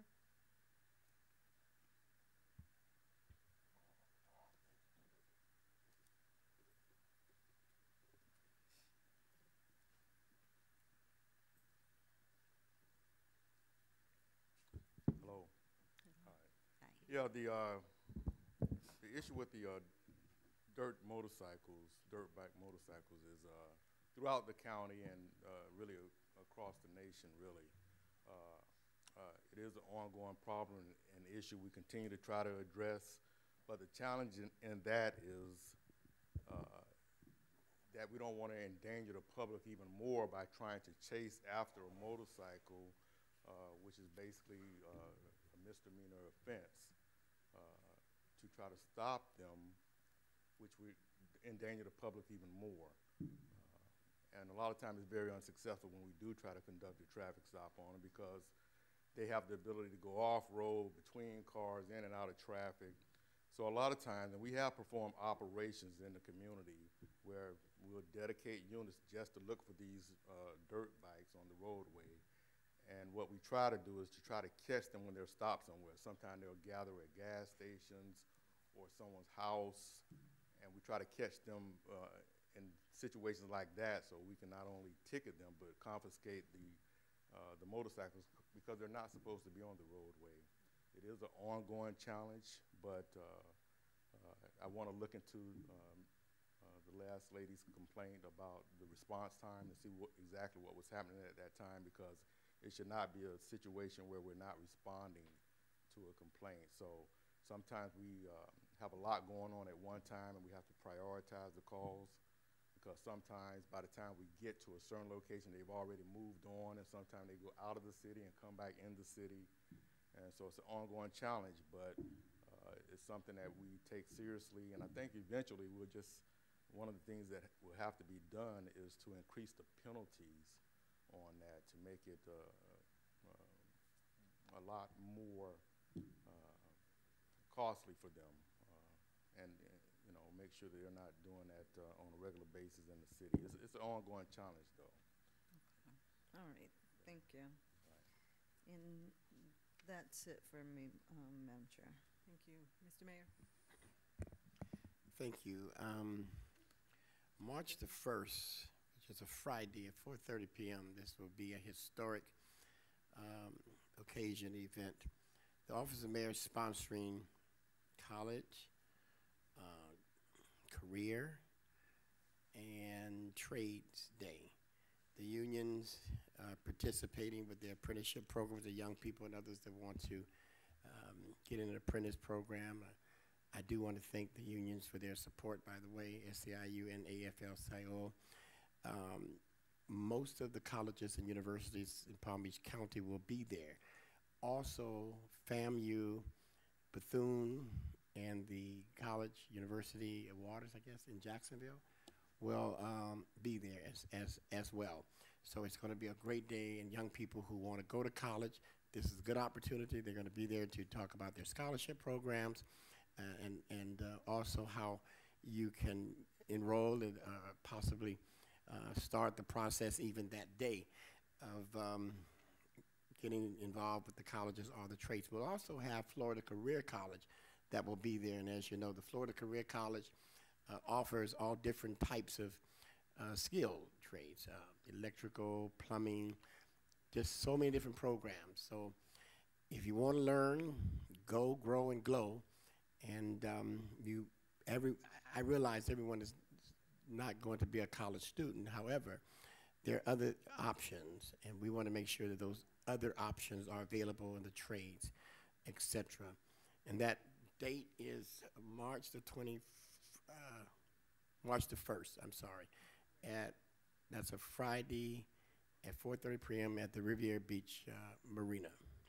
Tomorrow night, once again, that's Thursday, and I do these dates because I know they play the tape over and over. So tomorrow night, March the 21st, Thursday at 6 p.m., it's going to be a great day here at the amphitheater, at the courtyard. Again, the Derek Mack Band will be performing, and also the SOS Community Band, about 75 young people from the ages of probably 13 to 17. And there will be other talent poets, and as we celebrate family and African American history as well. You know, sometimes people seem to forget quickly that mayors, governors, and others, they always come out and support amendments and law and whatever. No one said anything. When Andrew Gillum was running for governor, he was all over the state talking about, rightfully so, vote for Amendment 4. So this is something that we do as mayors. I want to conclude by saying that the Avenue O, all the way from 28th Street all the way up to 37th Street, most of those streets, those side streets, are named after pastors. What we have asked those pastors, not just the name of the pastor, but we want that church to adopt that entire street, because we think that if there is leadership on that street and it ties the church to that neighborhood, you will see a difference in crime and violence. And the only street that has not been renamed, I call it Church Row, is the 34th Street. And there's a pastor that has been there for 35, 40 years or more, and somehow he got overlooked when we were renaming. So I will put on the agenda at the next council meeting that we rename 34th Street after Reverend Leroy Parrish, who deserves it, who's earned it, and they will adopt that street as well. Thank you, Madam Chair. I think that's it for me. Chair Pro Tem, you recognize. Thank you, Madam Chair. I want to address a couple of things. The nuisance and abatement. the demolishing of the house on 28th Street where the roof was caving in, where the children were stopping by on their way home, those things go to the Nuisance and Abatement Board. It goes through the office to be demolished, and it was demolished. As a part of the Keep Riviera Beach Beautiful and Keep Riviera Beach Clean, that is something that I was pushing, that we move that. Number one, it's dangerous, and number two, it was an eyesore. The way those things are paid for are through the fines that we collect, the fines that we accumulate through code enforcement. So that's the way that we are able to demolish homes that are under the Nuisance and Abatement Act. That was something that Mr. Brown wanted a little clarification on, and I wanted to make sure that he got that. One speaker was saying that through the town hall meetings, we would find out more about what the residents was concerned about with the street projects. That is exactly where I got the information from the residents at the town hall meetings, on the phone, where we now have a call-in service when people have concerns. That is where the information is coming from the public. So I wanted to make sure Ms. Irvin understood that that did come exactly from the general public. And I agree with a couple of the residents that came up to speak about us still pushing forward to have the Stony Brook bus stop situation dealt with. We've got to stay firm and stay focused to stick by those residents in Stony Brook. You know, we have done them a disservice, and this would just be even more so. So I'm happy that the Palm Train came out. I was glad that we were able to meet with them. They're going to meet at 5 o'clock again tomorrow over in Stony Brook at that clubhouse. And the residents there will have an opportunity to voice some more of their concern. So as a community and as this board, I hope that we will continue to pay close attention to that. And I want to thank Mr. Wells and Mr. Anderson and Mr. Forbes for hearing our concerns and our calls. Thank you. Ditto on the comment with regards to Palm Tran, hearing the concerns of members of this council and being prepared to present their findings and get information and feedback from the residents of the Stony Brook community. I want to share with this board that the District 3 office received a correspondence from Florida Rural Legal Services. They are a federally funded legal services program that provides free legal services to low-income families throughout 13 Florida counties. Their request was in response to the increased number of cases involving tenant issues. They wanted to propose a collaborative and educational session on the tenant and entitling it the Tenants' Rights Symposium. They have partnered, they've asked to partner with the City of Riviera Beach. I did pass this through legal, and legal saw no problem with it. So therefore, the Florida Rural Legal Services, the City of Riviera Beach, and Community Partners Housing Services is pleased to present the Tenants' Rights Symposium, which is scheduled for Saturday, March 2nd from 10 a.m. until 1 p.m. It will be right here in the council chambers. One of the things that we do have working in conjunction with this is the Palm Beach County Food Bank will be on hand to provide, to distribute fresh produce. And we are in the process of arranging childcare so that the adults that need to attend with their children will be in childcare supervised so that they can focus on the information presented. We will get a flyer to each of you so that you can share with your respective databases with regards to this Tenants' Rights Symposium.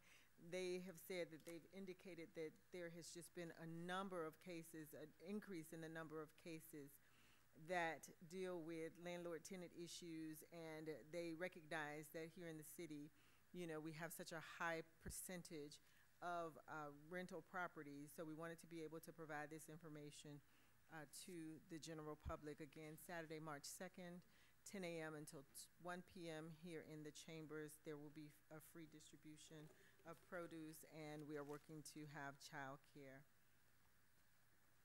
I wanted to also take this opportunity to thank the City of Riviera Beach for its sponsorship and work in helping to make the 3rd annual Love is in Bloom in the Community Garden a success. We continue to use that opportunity to showcase the community garden as a venue for various events. I want to thank the City Manager's Office, Public Works, and all of the staff that assisted in making that day a success. With that being said, seeing there is no further business, we stand adjourned.